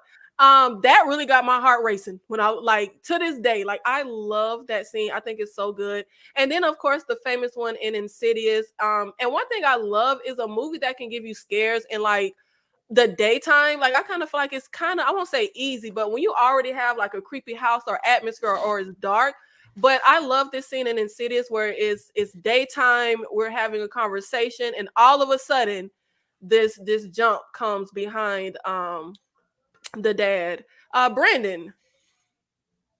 I got to go with Seven on this. I don't really have a reason why. I just think it's awesome. Like, you think he's dead. Like, look at him. Like, he's totally dead. And then when he just takes that deep breath, and right as the guy's like right up to his face, it's horrifying. Yeah. Tyra. Seven. 7. You couldn't tell me that emaciated man was alive. Like Yeah. it's so cool. Like he looks the way that they got him to look, and then they're like on his face, and he lets out it had to be the most funky breath that you ever want to.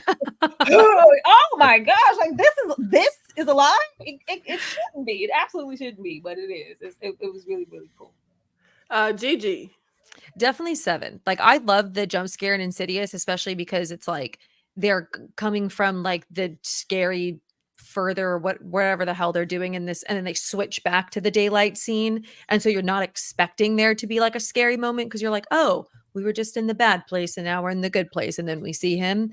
I love that. But 7, it's like in Insidious you're expecting jump scares, in 7 you're not, and so when it happens you're like, holy shit. And I will say, I kind of feel like Insidious hasn't aged so well for me. I hate that loud music in Insidious. Like it Oh yeah, kills my ears. it's jarring. It is. Now we have Friday the 13th, and I just put Friday the 13th because I cannot remember which sequel this is from. It'd be hard putting these lives together and trying to think of this stuff. I was like, what movie was this? But it is Friday the 13th where the young lady Jason pops through. You know what I also thought about? There's a lot of jumping through windows in that franchise. Like a lot of people jump through windows in that franchise, whether they're diving out to their final girl trying to survive. And of course we have Sinister, where he's looking at the film, and we have the jump scare where you see the lawnmower going across the grass, and all of a sudden you see it going across the family. Gigi, which one is the best or most effective? The Sinister lawnmower jump scare is probably hands down my favorite jump scare of all time in any horror movie. So I'm gonna go with that one. Oh wow. The way that my soul left my body when that happened. Oh hell no. Brandon. I don't know. I guess at like that point, have you gotten used to the end of the like it's Friday the 13th part 2, so you already know that there's a jump scare coming at some point. I'll go with Sinister as well. I think Scott Derrickson managed to create a really effective movie with a lot of jump scares, and somehow it's ranked the scariest movie of all time because of these jump scares that he's crafted into his movies. And you know what? I don't like either one of these jump scares. Really? I do love. I remember, y'all already know how I feel about Friday the 13th, but I remember I love Ethan Hawke. Ethan Hawke is one of my favorite actors ever, and my cousin says he plays the same person in every movie. I don't care. Like I love Ethan Hawke. And I remember everybody going up for Sinister. Sinister is one of those movies I literally had to rewatch before I even liked it. I hated it when I first saw it. I did not like it. On rewatch, Sinister. I like it, but I'm not crazy about it. And all of the video footage, I hate it. Like I hate how grainy it is. Like I don't know. I'm not a big fan. Tyra? Friday the 13th. Because it's the 80s. No, because I always thought Sinister was really laughable. I never got. Oh, it's not just me. I never got like I thought they had the most comically looking. The demon. Like oh god, like what is this? Oh yeah, he is. I forget what the hell his name is. Whatever that is. Bagul, Yes, yeah, he is kind of comical. That subtracts so much for me. I just can't take Sinister serious. I'm sorry. I'm gonna go with Friday the 13th. I'm so glad it's not just me. Like I was sick of seeing him in that sweater. I was sick of seeing him looking at them grainy footage. Like that movie. Now I will say, like change your outfit. Over the years, like it's one of those like. I'm sorry, it's like a so bad it's good movie for me. Like I don't care for it, but I can get some entertainment value out of it.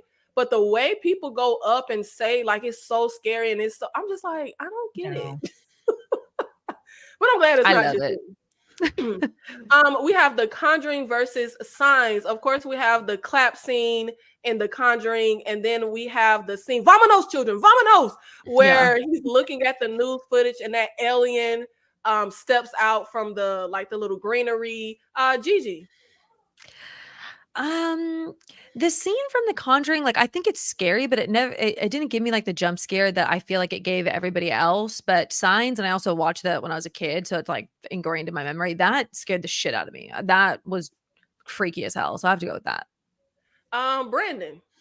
I'm also going to go with Signs. I feel like the Conjuring's jump scare at that scene was also ruined in the trailer, if I believe correctly. And I think I love Signs. I don't know why. I haven't seen it in so long, but I remember enjoying it. I don't think it's the fingernails under the door was the jump scare that always seems to get me the most, the alien hand. But I love when the alien creature just walks out and you're after you rewatch it a couple times, you're like looking for him specifically in the bushes, which I loved.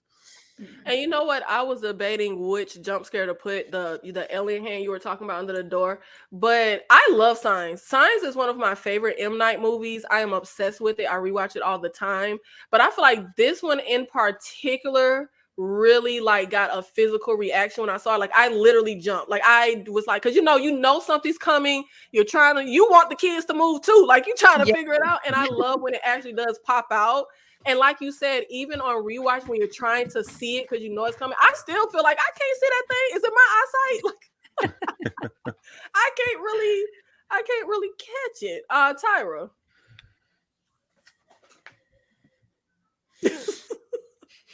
You know, I rarely enjoy anything Shamanama Ding Dong does.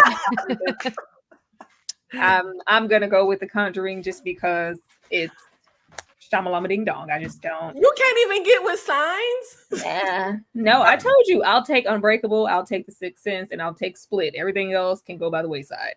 Yeah, I'm gonna go with The Conjuring just because I'm not a Shamalama fan. Sorry. If you don't Shamalama, I can't what you said. It ain't like that. But I actually just saw Trapped. And I love that movie. I really enjoyed Trapped. I don't know if I'm the only person on the planet. I think you're the only one. Yeah. My wife loved it too. It didn't feel like an M. Night movie, and maybe that's why I liked it so much. But Josh Hartnett was amazing. Please put him. He was really enjoyable in it. Yeah, I guess I'm the lone person that liked Trap. Of course, we have the Thing and Carrie, the ending jump scare on Carrie when she reaches her hand out of the grave, and the blood test jump scare in the Thing when we're trying to test everybody's blood to see who's the Thing. And I never thought it made sense that McCready would have the damn blood sitting in his hand as he tested. Like, put it on the table. And of course, the little blood jumps out because we find out this person is in fact the Thing. Brandon. I got to go with The Thing. I have actually never seen the original Carrie. I just watched the remake. I know. I have it sitting over there. I just haven't gotten to it. But I love The Thing, and I think that's a very good jump scare in The Thing. It's Palmer who turns out to be infected. It's just waiting, and finally it happens, and it's something you don't expect either, where it just completely jumps out of the petri dish. So I'm going with The Thing. I feel like I'm one of those people that hate when people are like, what's your favorite horror movie? I hate that question. I hate, like, there are so many. I can't pick one. But if I had to pick one, it might be The Thing. I feel like that movie is just so brilliant from top to bottom. It holds up so well. I feel like that movie is a masterclass on how to do suspense. Like, I just love every frame, every scene, everything. And I love Childs. Everybody goes up for McCready. Childs is my absolute favorite. Oh, yeah. I love Childs so much. Gigi. The Thing. I also just think it's far superior to Carrie. I think Carrie's just okay to me, but I love that jump scare, and I agree. It's like a 5-star masterpiece of a movie, and it just got great suspense in that scene. Tyra. Carrie. I just got up tonight. I love Carrie as a whole. And just that false sense of security. And then you have that tranquil music. It's all calming. She's walking all slow in her little pristine virginal white dress. And then she puts those flowers there. And it's like, then the music comes. It's like, I love that. Now, The Thing, I maybe would have picked The Thing if it was the when he's trying to revitalize the guy and then the whole chest opens up. But my favorite scene in The Thing is that transformation scene with the dogs. So yes, yeah, I love that scene. But that's I gotta go with Carrie. See, I would have got killed in The Thing because I would have been with the guy who was like, "Don't shoot the dogs, not the dogs." Like, I would have had to go up for the dogs. Shoot the dog. Shoot a dog. I couldn't do it. I will say Carrie is one of those movies. I love Carrie. I think it's a great movie, but it's one of those movies I just don't rewatch because I hate the bully trope. I hate having, it's just so, like at this point in time, every time there's a teenager or a kid, you know it's going to be a bully. And it irks me. I hate sitting through the bullying. So that's a movie I can't really rewatch, but it is a great movie. All the Stephen King, you have to have a bully and it has to be a name. We have Texas Chainsaw Massacre 2, which I said was one of my underrated horror movies from the 80s versus, now I couldn't remember if this was from Jaws 1 or 2, but it's when the guy is doing the deep sea underwater diving and he goes across this like sunken ship and the little head pops out all of a sudden. It's either Jaws 1 or 2. I can't remember which one. But what's that? I think it's 1. Okay, thank you. Jaws, it's the first one, guys.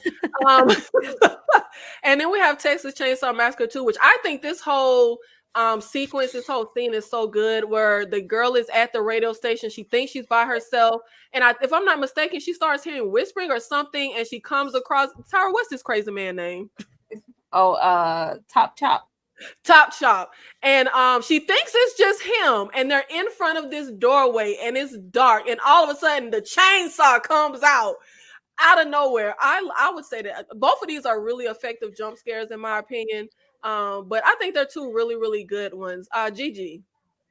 I've never fully finished Texas Chainsaw Massacre 2. I've started it, but I do like the vibe that it gave. But I can't pick that one. But I love the one in Jaws. I do love that jump scare in Jaws. Yeah, I thought that one was effective. I think they're both really effective. But yeah, the Jaws one, I just wasn't expecting a whole head to. Yeah, especially because in Jaws, there's not really a lot of like jump scares. There's like tension. So you're like tense the whole time. And then so when a jump scare does happen, I think it's just more effective. Am I the only person that prefers Jaws 2 over the first one? I can leave both of them. How do you not like Jaws? I mean, it's decent. It's not my favorite. It's cool. Because it wasn't nobody topless. There should have been somebody topless. They were on the beach. Okay, that is fair. You get the girl at the beginning. She's topless. Yeah. Oh, okay. Yeah. Oh, yeah. I don't think we saw nothing, did we? The girl who dives in that water. It's very dark. It's like I don't think you actually see anything. Brandon. I'm going to go with Jaws. And I haven't seen Texas Chainsaw Massacre 2 in a very long time. But I'm saying Jaws because I just watched this with Sam for the first time a few weeks ago for us to do an episode on. And she jumped at this part. A very effective jump scare. And we are going to get into Final Destination versus Quiet Place. Of course, we have you can just drop dead. Bam, here comes the bus. Now, this actually is one of my least favorite jump scares. I don't know if it's because I always think of, was I the only person watching Felicity when I was a kid? But there's a scene in that TV show Felicity where her boyfriend gets hit by a bus. And Carrie Russell did some of the greatest acting in that scene. So the Final Destination, anytime I see somebody walk into the street, I just automatically think you're going to get hit by a car. But then we have A Quiet Place, that opening where everyone looks back. We see the little kid playing with his little toy, and then the monster comes in and snatches him up. Gigi. That scene in A Quiet Place, I nearly shit my pants when that alien thing came out and like took that kid up.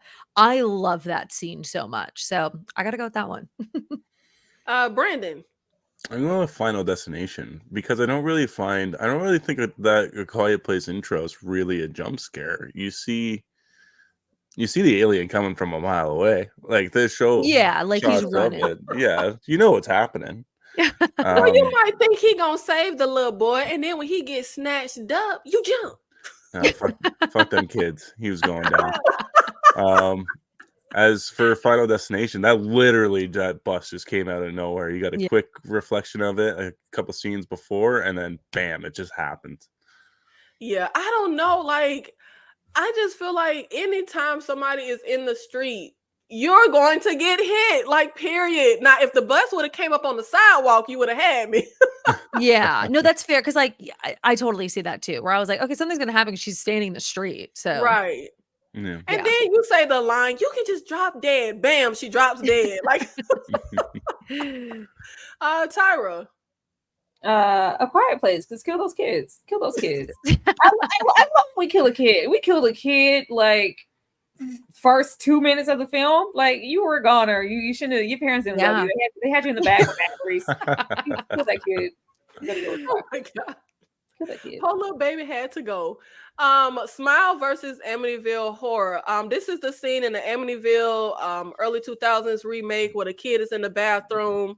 And then we have the Smile, which I think is, I hate this jump scare. Where the sister girl is sitting down in the car, her eyes closed. Her sister walks up to the car, knocks on the window, and when she looks, the little head comes over like that. Brandon. I'm gonna go with Smile because even though it was ruined in the trailer. That was like the big piece in the trailer. That could have been effectively the best jump scare of the year. And I haven't seen Amityville Horror 2005 in so long, but I think Smile takes it for me because that's just so unexpected. Like, how do you expect somebody's head to twist that way? And see, guys, y'all know I always say I do not watch previews. I haven't watched the trailer in so long, like years. This is why. Like, if you see, like, I don't know what's with these trailers these days. They literally give you the whole movie, all the best stuff. And I just think it's always best to go in blind because the first time I saw it was in the theaters. I didn't see the preview, but I didn't expect her head to twist, but I just felt like it was obvious something was about to happen. And I just don't care for Smile. Gigi. I don't really care for Smile either, but I gotta say this one, although I do love Amityville Horror 2005. Like I think it gets shit on a lot, but I love it. But the Smile one, that one, I wasn't really expecting that. So that one got me. Tyra. Smile, because I don't want to see anything that came out in 2005. That was like not a good year for horror from what I can remember. I'm gonna go with Smile, even though that was, at least it made me laugh. That was comedy. And see, I disagree. I graduated high school in 2005, and I feel like that was a great year for horror. Did the Descent come out 2005? Yeah, that was a pretty good year. And then we have Barbarian Jump Scare versus Barbarian Jump Scare. And I never understood the hype with Barbarian because I feel like it was so cliched and did everything horror always does. Of course, you have the walking through the dark with the flickering light. Like that happens in every horror, but we have the jump scare where the young lady is looking for the guy and she's in say something or whatever she was saying, trying to find that kid, and he just comes out of the dark. And then we have where they dive, her and Mother dive off the roof, and you think Mother is dead, and Justin Long pops up, and then she ends up getting up and killing Justin Long. Gigi. I like the first one. That one really, I loved it. I feel like it set the stage for the movie, but I absolutely hate the final one. I wish that they did not have like that whole segment at the end of the movie, but I love the first one. Brandon. I'm going to agree with the first one because at the start of the movie, you're not really sure what Bill Skarsgård is up to this whole time. And even when he's sitting there on the ground crawling towards you, you're still not even sure. Yeah. So I'll go with the first one as well. Tyra. Definitely the first one. That movie was downhill as soon as Bill Skarsgård died. No, stay in the beginning. It was really, really good, really great suspense, and then they just let it all go for whatever reason. I don't know. Barbarian. Like, why did we have to see her go on her job interview? Like, I don't know. I was just like, that's fair. It didn't work for me. Like, that never came into play. And then these are two that I feel like are underrated jump scares. I absolutely love the Skeleton Key, but this is a scene in particular where Kate Hudson is up in that attic, and all of a sudden the little doll is there, and then we have What Lies Beneath, where Michelle Pfeiffer is in the tub and her husband Harrison Ford comes in and he lifts her up to like I think it was messing with her necklace, and then once he puts her down, her face changes to the dead ghost girl. Tyra, now I know you can appreciate both of these movies, even though 2000 ain't your era. You had Skeleton Key in The Descent. Okay. I'm gonna go with What Lies Beneath. I think What Lies Beneath is really, really underrated. It does have, that predictability to it, but it's Michelle Pfeiffer and Harrison. Like, what? It's gold. It's gold. I haven't seen it in a long time, but I feel like it would still hold up. I'm gonna go with What Lies Beneath. I do feel like no one talks about that. Like, I think she's starting to suspect something. Who? Your wife. And their little face.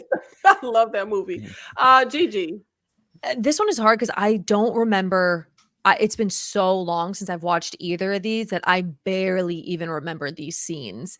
But I like kind of remember the skeleton key more than What Lies Beneath, because I also do think What Lies Beneath is like an underrated one. So I don't know. I can't even pick. It's been so long since I've seen them.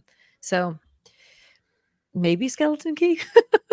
Look, either one isn't a bad choice. Brandon. Yeah, I remember liking both of them. Yeah, I'm in the same boat as Gigi. I haven't seen these movies in forever. I Yeah. remember not liking the skeleton key. Brandon. This is again like this is like 15 years ago. I can't remember like Tuesday. Yeah, no, literally same. Yeah. I'll give it a rewatch eventually. But I think I'm gonna go with What Lies Beneath because it's just such a classic movie already, and it's 20 years old. Yeah, time is flying. 24 years old. That's crazy. And keeping the trend going with our jump scares, we are going to talk which movie has the most underrated jump scare. And of course, like I was saying earlier when we did our verses, I feel like 7 is really underrated and doesn't get mentioned when we talk about jump scares. I also feel like The Sixth Sense doesn't get mentioned when we talk about jump scares. And I think The Sixth Sense had quite a few really good jump scares when the kid, has his little moments where he sees ghosts, in particular when he goes to the kitchen and the lady is in there cooking, or when he's in his tent and all of a sudden the sick girl is there. When he's in the car and the dead lady is next to the window. Brandon, which movie has the most underrated jump scare? You know what? I don't know. I couldn't even. Yeah. I spent the most time on this question trying to think of an answer, and honestly, I couldn't come up with one. Yeah. Well, we have 7 in The Sixth Sense, guys. They're underrated. They have great jump scares. Gigi. I know it's hard to think of like an underrated jump scare, but I'm just going to go with what my favorite jump scare is. It's the one in Sinister, the lawnmower one. That one just freaked me out. And I feel like, am I a sociopath? I remember seeing that for the first time, and I just was sitting there, like I was so unfazed. Yes, you are. But everyone mentions that lawnmower jump scare. Tyra. I do like the jump scare in The Orphan when the lady's lying on the ground and they go to like touch her necklace and then yeah. I like that one. You had so many of them there in the slide. The Tale of Two Sisters, where she goes to pick up the what's she picking up off the ground and the hand reaches out from underneath like the cabinet, the dresser. I love that one. There's a movie from the 70s called it's called Shock or The Shock, where I sent it to you, Nikki, where the child is running up and it transitions into a man. Oh yeah, that was a good. I love that jump scare. Yeah. I like the build up to the jump scare in The Conjuring 2 when we first see the nun, and it was like, ooh, what's this? And it was just something different before they, mess it up. And it's the painting, and then the hands come out like it's really slow. Yeah. It's not a whole lot of build up, and then it, comes at her. I did like that one. Let's see. I like the Candyman jump scare too from the cabinet, because with it, and you're saying Candyman, she's assuming that he's gonna pop up behind her, Helen. So she checks behind her and she's like, okay, nothing's there. Then she closes it and he comes through the medicine cabinet. I love that jump scare. Those are some good ones, but yeah, that one you sent me where the little kid, that one was so good. It was something so simple. Yeah. It was effective though. But we're also going to get into now people, you have the horror villains that have their signature weapon. I'm not really one for a signature weapon. I like for a killer to just use whatever is at their disposal. Like just get creative and use whatever is there. But you have the signature weapon that a lot of horror villains have. Gigi, do you have any favorite signature horror weapons? I do love chainsaws. Like I love that with, the Evil Dead franchise and Texas Chainsaw Massacre. But I also love when they use like a drill. I know Lola uses one in The Loved Ones. There's another horror movie where they use a drill and I cannot think of it. But that's, I guess, tools. You be walking around with her tool belt. I know. I do feel like that. Oh God, y'all know I always talk about the loved ones. That mess, I would have been dead. Like I'm going to, like Oh, that's yeah. the thing that gets me with horror movies. I'm going to die from shock alone. Like the second the pain pierces me, like, I'm just going to die. Yeah, kill me. Brandon. I think you got to go with like Freddy's glove. Mhm. It's so cool. It's so unique to him. He made it Yeah. himself. It's very stand out from, you know, people using just like a machete or chainsaw or That's just fair. the butcher knife, you unique. know? Yeah. We have Freddy's glove. And you know, the one time in my whole life I dressed up for Halloween, I was Freddy and I wore that glove out. I was so obsessed wearing that little glove with my fake finger knives. Tyra, do you have any favorite signature horror weapons? Oh, yeah, it's definitely Freddy's glove, but so I can give something different from Brandon. Mhm.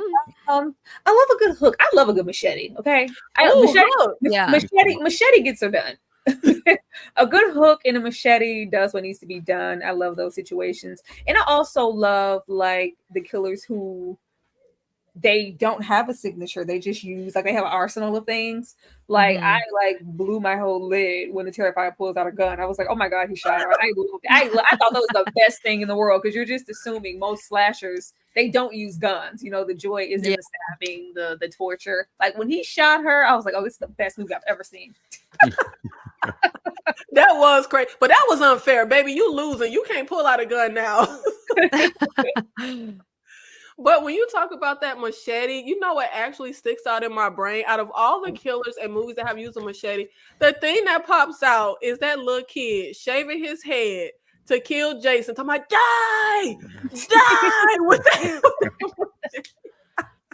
That took me out. Like, I don't think I want my kid playing that role because that was a little insane.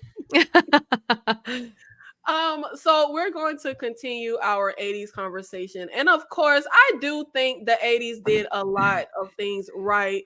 But Tyra, what did the 80s get right that is missing from modern horror? Why you gotta come to me first?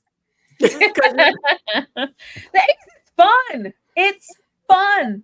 It's fun. It's weird. It's campy. It's gross. It's unhinged. It can be psychological. It could be like, it's just, it was okay to do something stupid. It didn't take itself as serious. And you know, I don't mind some serious horror, but everything is, you know, that serious, kind of pretentious. The more pretentious, the better. The more like, oh, we gotta like, oh, we don't always have to do that.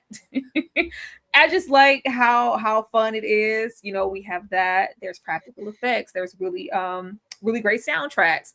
There are those, like we were stating, all those trash actors because you know people aren't acting, but in a lot of those you find these gems. And most of horror, that's when you find those movies that you know the big stars now they don't mention because that's where they got their start.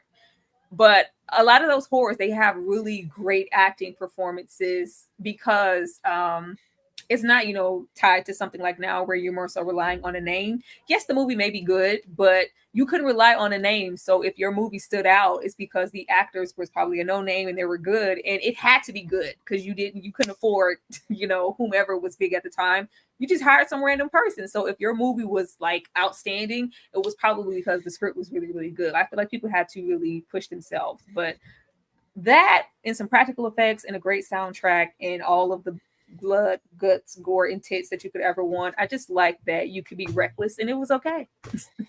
Yeah, as much as I talk about the 80s, and it's not my favorite era, but I will say for me, what the 80s gets right that we're missing in modern horror, I feel like just the identity of like these iconic killers. Like I feel like the 80s had very distinct horror villains. And like you just mentioned Terrifier, but I really can't think of modern day villains that are like as iconic and distinct. It's like creativity was put behind, like even when we were talking about the Prowler, the whole look of that villain, the whole backstory of that villain. I feel like that's for me what's missing in modern horror. Come on over. Okay. You don't be scared to come over. Just come over here because that's what it is. Not even that, but just those sub genres of horror. Like they were being catered to so much. There was, you know, a zombie. you made it your zombie, your werewolf, your vampire, they were catering to different things so much. And I do understand people trying to subvert that and do something different and get away from that, but it just seems like nothing is sticking. I can't remember, besides the Terrifier, anything that I've seen in the past decade that's like, oh, like that was really memorable. Nobody. Yeah, I wouldn't go that far, but I do feel like modern horror, like how you just said, I wish it was more, because you have a fan for everything, and like how you just mentioned, if you go to, and I think when I think about it, it's really just the slashers of the 80s that bothers me. But as a whole, like you said, you had werewolves, you had the slashers, you had all kind of different types, and I feel like modern horror, like when was the last time we had a werewolf horror? Like, creature feature, like creatures, just cool creatures, like you just don't get that anymore. Yeah, and I love a creature feature, and I cannot, like, we don't get the variety in this era. Gigi, do you think there's anything the 80s got right that's missing from today's horror? Definitely like practical effects. That, I mean, it's just what CGI was still in its infancy, and so it's like we can only get so much, so everything was just so realistic and impressive. And now, to kind of just be quicker, we use CGI, and it just does not have that same passion, or it's just way less impressive. So definitely practical effects. I do wish that we got that more from modern horror. And I might be the only person on the planet that actually liked that 2011 The Thing, but I do not understand why they did not use practical effects. Like, how do you come behind a movie that's like known for using practical effects and don't do, like, I just cannot fathom why we did not use practical effects. It makes no sense. Brandon. I think what the 80s got right, besides the practical effects, because they're incredible, is like creativity.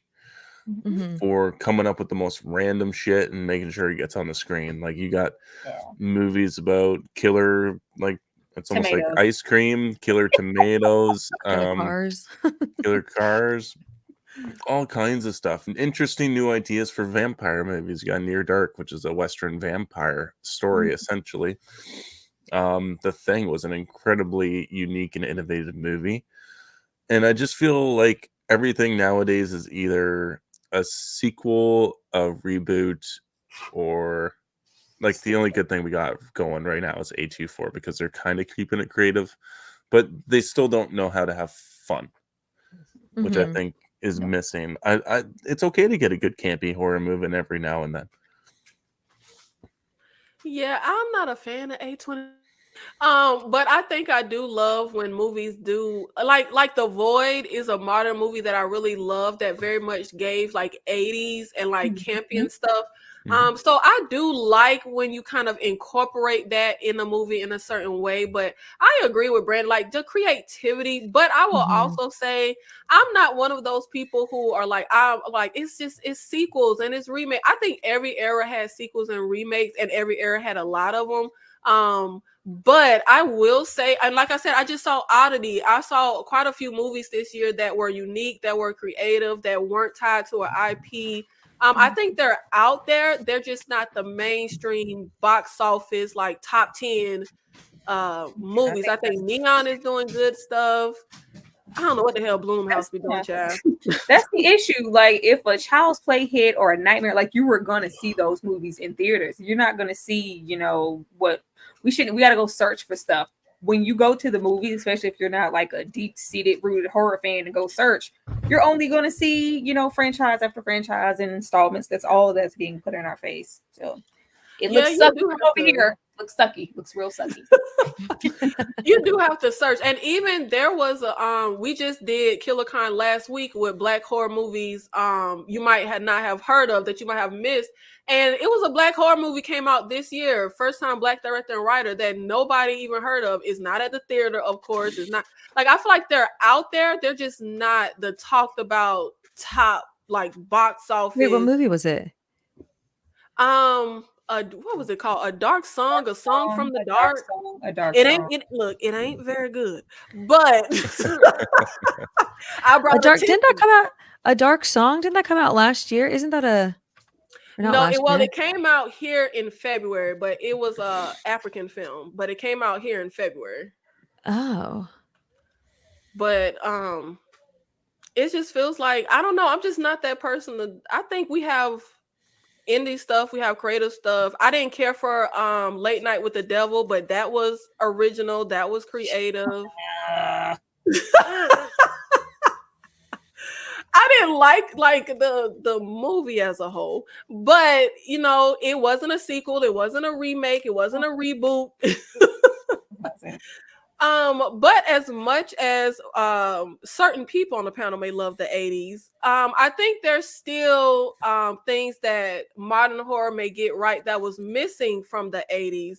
And like I said earlier, I love like the current.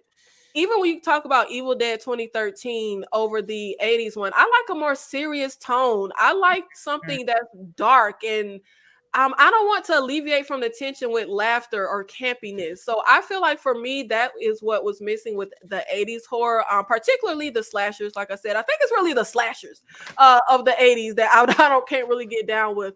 But I like it to feel serious. Like I like for it to feel a little grounded in reality. And when you're being really hokey, that takes me out of it for me personally.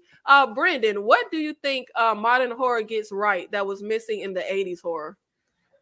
I will say that it gives fully fleshed out characters for the most part.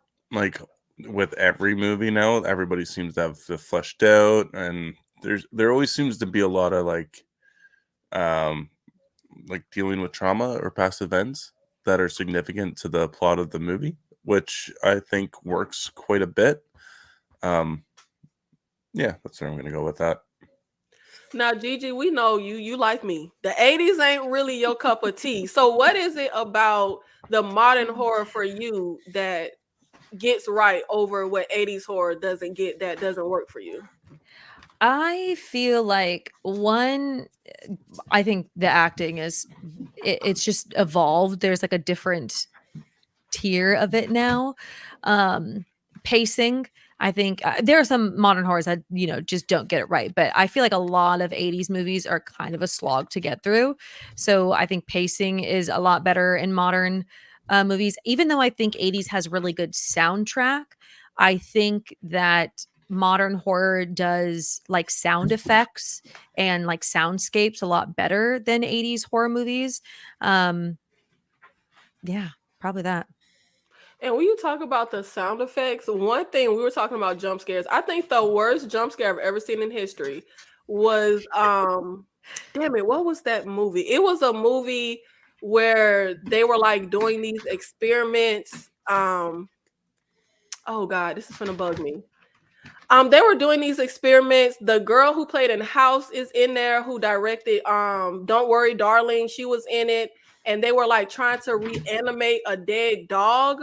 And there's a jump scare where her coworker pops up with a pig mask, and you literally hear a pig sound. And I'm just like, why would you add that sound? Olivia Wilde? Yes, Olivia Wilde. She was. Oh, was it The Lazarus Effect? Yes, the Lazarus effect. Yes. Yes. Yeah. Thank you. The Lazarus effect. They were trying to like reanimate a dead dog and stuff like that. And her coworker pops up on her Yes. with the pig mask. Like, why would we make the pig sound effect? Like, it just was so terrible. Tyra, is there anything for you that modern horror gets right that was missing in 80s horror?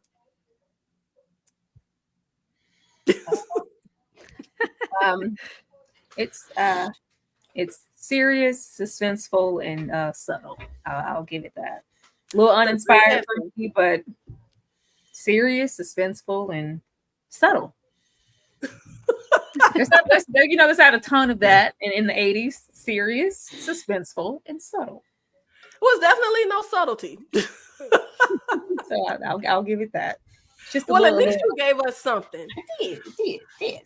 And now we are going to get into our viewers' choice segment. And we have some stuff here for us. So send your versus your horror questions, $4.99 super chat for the panel. Let's see. Dane C. Now what Cruel Intentions got to do with horror dang scene? Cruel Intention versus the In Crowd. The worst kind of evil, rich, young white people. Also, Nikki, you missed my previous super chat. I didn't miss it, babe. I was just holding it for the end. This isn't horror, but I've never seen the In Crowd. I love Cruel Intentions. I love Sarah Michelle Gellar. Icon from Buffy alone, but I love Sarah Michelle Gellar. So I've never seen the In Crowd though. Me neither. Tyra, have you seen the In Crowd? Yes, I have, and I'm gonna go with Cruel Intentions. That's classic. The In Crowd is decent enough, but Cruel Intentions over the In Crowd every time. Both evil, right? Witch people though. Gigi, have you seen the In Crowd and Cruel Intentions? No, I don't even know what the In Crowd is, but I love Cruel Intentions. So I don't know if it's so I have to go with that. Brendan? Is Cruel Intentions the one with Ryan Phillippe? Yeah. I definitely shut that movie halfway off. Halfway watching it. I did not like it. And I have never heard of the In Crowd either. It's forgettable. So I'm gonna pass on both of them, actually. Yeah, you're like, none. No, I won't put a name to one of those movies. You know what's a good evil white people, since that's what he put out. There's a movie that I never hear anyone talk about called Gossip from the early 2000s, where these college students for an assignment spread a rumor that this girl was essayed by someone, and it really didn't happen. That movie is so good. This has James Marsden in it? Yes. Okay. Yes. It's been a long time, but yeah, I was like, wait, that sounds familiar. Yeah, it's really good. We have Norman Reedus, Lena Headey. It's really messing with people and rumors and shout out to Kay, 80s horror above all. Thank you, Kay. Thank you so much, Kay. D, movie man, let's go. Quick question: what horror film has a scene or an example of a real life fear of yours? Mine is claustrophobia in The Descent. A movie with a real life fear. My real life fear is the ocean. I am deadly afraid of the ocean. Literally, just lose my bearings, can't breathe, can't think. I feel like if I'm on the beach, it's fine, but middle of the ocean, I feel like looking out, the ocean is so vast. The ocean is so deep. There's no telling what's under there. So there's a ton of movies that explore the ocean and deep sea. I think my favorite recent one would be the one with Kristen Stewart, where they're underwater in that little underwater. Is that what it's called? Okay. Yeah. I think that's my favorite recent one, because that's literally my fear, is that there are literally just creatures underwater that we have no idea are down there. And I think, if I remember correctly, did anybody else see Will Smith did this documentary exploring the ocean a few years ago? Was I the only person? Absolutely not. Okay. And that's the thing. They tell us that space has been more explored than deep ocean. So I just feel like this is so scary to me. What could be down there?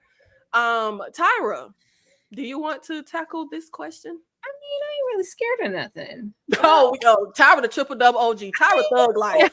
Scared of nothing. I guess it would be like abduction. Don't take me. I don't want that. Alien or human? Oh no, I'm not going over there. Human. Human abduction, like The Stranger, even though I wouldn't be in this situation, like a Wolf's Creek type situation. Yeah, that's just scary. I don't want that. Leave me alone. Those Wolf Creek, Last House on the Left type grapey situations. I don't want that. So yeah, don't talk to strangers.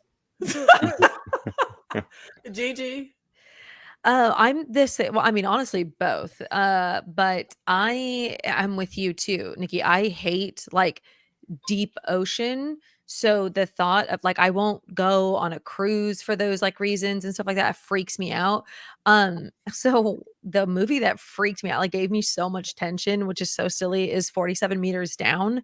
I was and also drowning sounds like the absolute worst way to die. So them being underwater with all these sharks and almost drown, I was like, nah, that would never happen to me, because I wouldn't be in the ocean diving with sharks. But that scared me.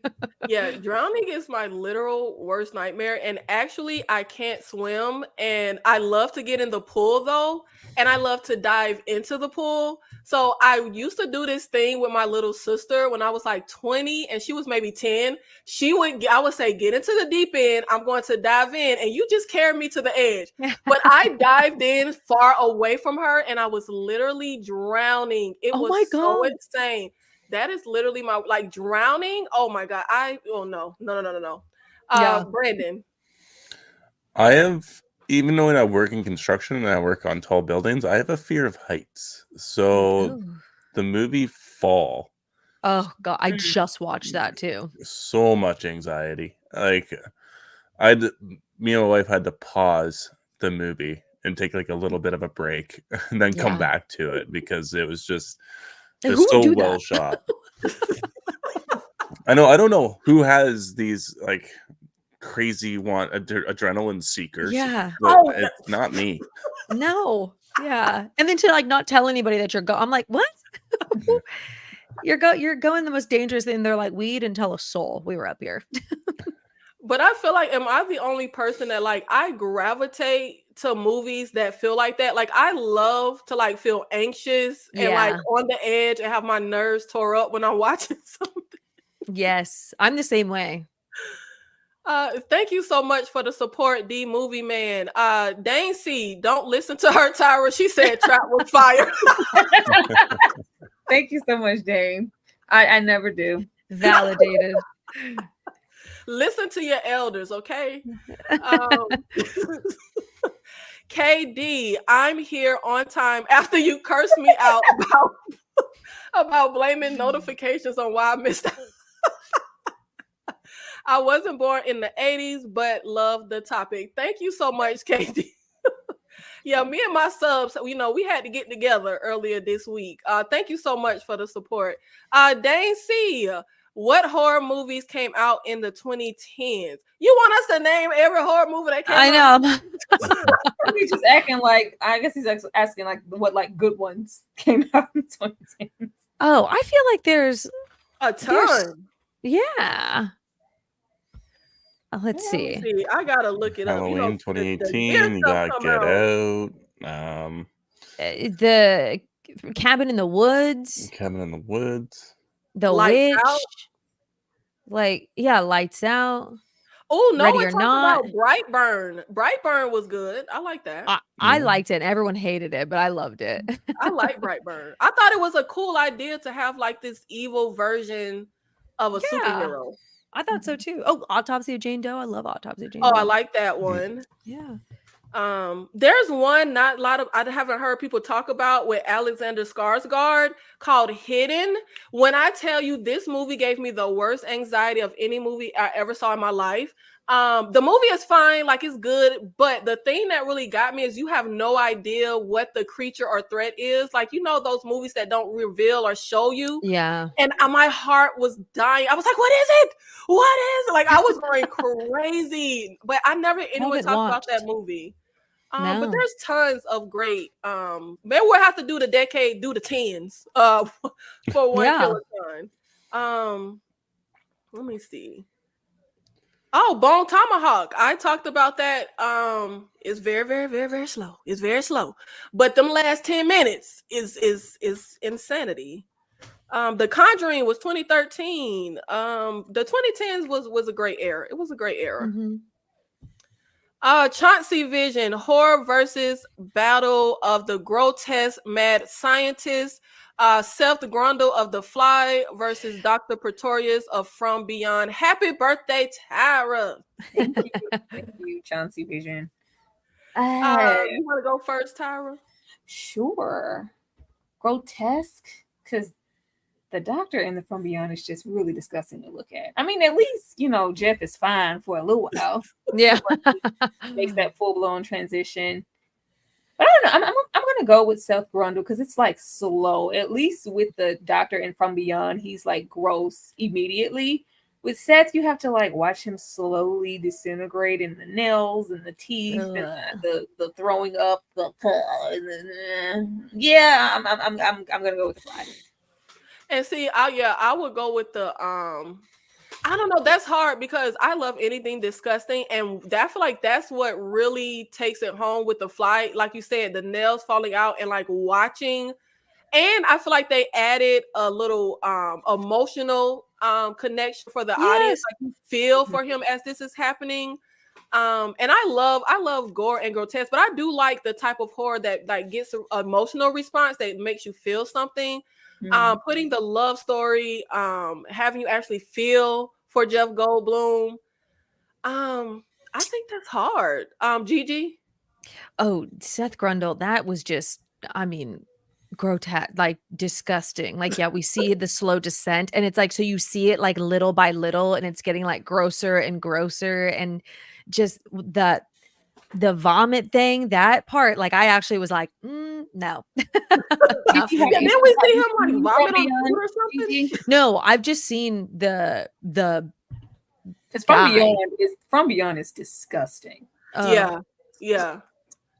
From See, and I don't even Beyond. really like grotesque stuff, so I'm actually surprised I even liked The Fly, but I think it's just because in the beginning he's like Jeff Goldblum. Oh, and that's another 80s one that I don't think we talked Yeah, about. The From Fly. Beyond. Oh, okay. Yeah, From Beyond and Live. Like I don't think it's get talked about enough. Oh yeah, his medicine cabinet Brandon. collection of body parts. I'm gonna go with The Fly. I think he's like you guys have said, he's a great character. It's a tragedy to watch him slowly go through his painful transformation. He's fun. He's quirky. Love a good young, older Jeff Goldblum. Younger, older. Yeah. Yeah, that's right. Still sick over here. Black Captain America, Howling 1 and 2 are definitely cult classics. I grew up obsessed with the Howling. Okay, I mean obsessed. Like those were my movies. I need to revisit the second one. I haven't seen either one in ages, and I did revisit the Howling either earlier this year or late last year. And it still held up. I need to revisit that second one though. But yeah, definitely classics for me. Tyra, we know you love the Howling. It's the 80s, werewolves. Yep. Gigi, have you seen Howling 1 and 2? No. Oh, okay. No, Oh, yeah. 'cause I'm not- Earlier, you did say. Yeah. Oh, yeah, you don't like werewolves. Yeah, I'm not a big werewolf person. I love werewolves. I will watch anything werewolf. There's one movie where these people are on a train and it breaks down and they're getting killed off by werewolves. I just love werewolves. Brandon, do you like Howling 1 and 2? I've only seen the first one, and it was so long ago, and I honestly don't remember liking it that much. Okay. But I know everybody has been going on about it, and I'd like to pick it up and check it out again, and watch the second one as well. I'll check them out. I won't go past that because I know there's like 10 of them, Oh God. but I'll watch like maybe the first trilogy. Is it the second Dave- one with the black man on the skates? Is that the second one? I can't remember. Well, whichever one. When the black man got on the skates, he got kind of okay. Well, yeah, he wasn't. Well, it must be the second one because he wasn't in that first one. Mm. I don't think it was any black people in the first Howling. Dane C. Oh wait, I already read that. Sorry. Miss Lisa, why the outrage with the kid having the alien bust from the chest, but teenagers being slashed for decades is okay? I say go back to insinuations. The chest burst she's talking about is this is my mother. Thank you, mother, for the $5. Alien Requiem. I was completely outraged when the movie opens and the father and son is camping and they get the chest bursters and the thing comes through the kid's chest. I just feel like kill teenagers, don't kill a kid. Like I don't know, like Kids. Oh yeah. Yeah. Kids. So it's just an innocent. Like why he couldn't be hunting with his teenage son? Like that's a cruel death. The chest burster. that means we mean business. We killed a kid. Yes. Yeah. That's what I agree. That's when you know you're like, oh, there's no holds barred now. They killed a kid. It just feels so evil. But thank you, mother. But go back to insinuations. Yeah, I feel like it depends. I feel like I rather stomach you insinuating a kid was killed as opposed to showing it. But I do agree to an extent that certain movies it does feel like okay, it's real stakes now. Like that scene in Dr. Sleep where they're killing the baseball boy, even though you kind of don't really like actually see something graphic, it's so disturbing. So yeah, I guess it's a toss up, but AVP pissed me off doing that to that. Oh, film. I feel like Terrifier 3, they're gonna be like, let's see how many kids we can kill. Like I feel like that's the vibe that they're giving off. And you know what? I think the opposite. I think that little teaser where the kid comes down, I think that's probably not even in the movie. Like I really believe they're not going to do it. I feel like they wanted to do that for publicity to like rile people up. But hey, I could be wrong because that franchise goes crazy. Yeah. But I think they just wanted to get fans talking about the new movie. But I do not see him ripping the skin off and pouring bleach all over a little 8-year-old. Like I mean, I don't see it. I am excited. I get to see it next month, so I'll let you know. Well, I'm excited. Hidden is on my watch list. Sam, please watch it. It's so well. It's good, but what made it so amazing for me was just the suspense of not knowing and being able to see the threat. Like that put me on edge when they would have certain like scenes. I would just be like you know how you're watching something, you're like, well, move it, like we want to see, like what is Yeah. like that anticipation. Like that tension. Oh, Mhm. it was killing me so bad. But thank you so much to everyone who showed up to support us today. And I am going to give each panelist the floor so you can tell the people where they can find you, how to keep up with you, and what content you have coming up. I am going to start with Gigi, Room for Scream. Tell the people where they can find you and everything you have coming up. Yeah. Hello. Thanks for having me. I am Gigi. My usernames are Room for Scream. You can find me on TikTok, Instagram, YouTube. I also have a podcast called Dark Screen Society where we have themed episodes. We have an episode coming out on Monday where we talk about horror TV shows. Yeah, I think those are all my platforms. Oh, I'm also on Twitter, X. That's me. No, we only call it Twitter. We're not calling it I X. know. Somebody called it X to me the other day. They were like, "Oh, do you have X?" And I was like, "Who says that?" Right. So, I still say Twitter. Yeah. Brandon, one half of Our Life in Horror. Tell the people where they can find you and what you guys have coming up next. Hi guys, I'm Brendan, and I'm one half of Our Life in Horror. You guys can find us on YouTube, Instagram, X. What do we got going on? On Tuesday, we are doing a live at 6 or 7 with that horror couple. We will be discussing our top 10 favorite 80s movies. Cool. And y'all, we gotta champion Sam because we need her to come on. I like to have a 4-person panel. It just makes it easier. So that's why we have one half. So y'all tell Sam to come on up here. Okay, we don't bite sometimes a lot, very hard. Tyra, tell the people where they can find you and what you have coming up. We always got a lot of stuff coming up. Tomorrow will be the finale for Lady in the Lake, and the director and creator behind the show, she will be joining us to talk about whatever questions we have for her. So that's exciting. Monday, I will be discussing Why Did I Get Married? And I will also be on Sledgehammer Horse channel discussing what movie got me into horror in the first place. So it's a little double whammy for Monday. On Tuesdays, we talk vampires. We are currently on episode 6 of season 1 of Interview with the Vampires. So be on the lookout for all 3 of those things coming out next. We are literally here every single day. Be posted. Yeah, Tyra be working. She be going live, putting out content every single solitary day.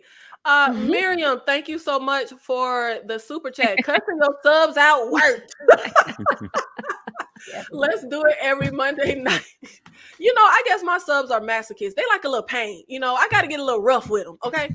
But thank you guys so much for showing up and supporting us. Remember, we are here every single Saturday, 5 p.m. Central. giving you horror content, giving you all kinds of horror recommendations, underknown, lesser known, underrated. So if you need something for the watch list, we always got you, and having great conversations as well. Thank you so much to our panelists. And if you guys can stay backstage, and everyone else, we will see you next Saturday. Goodbye.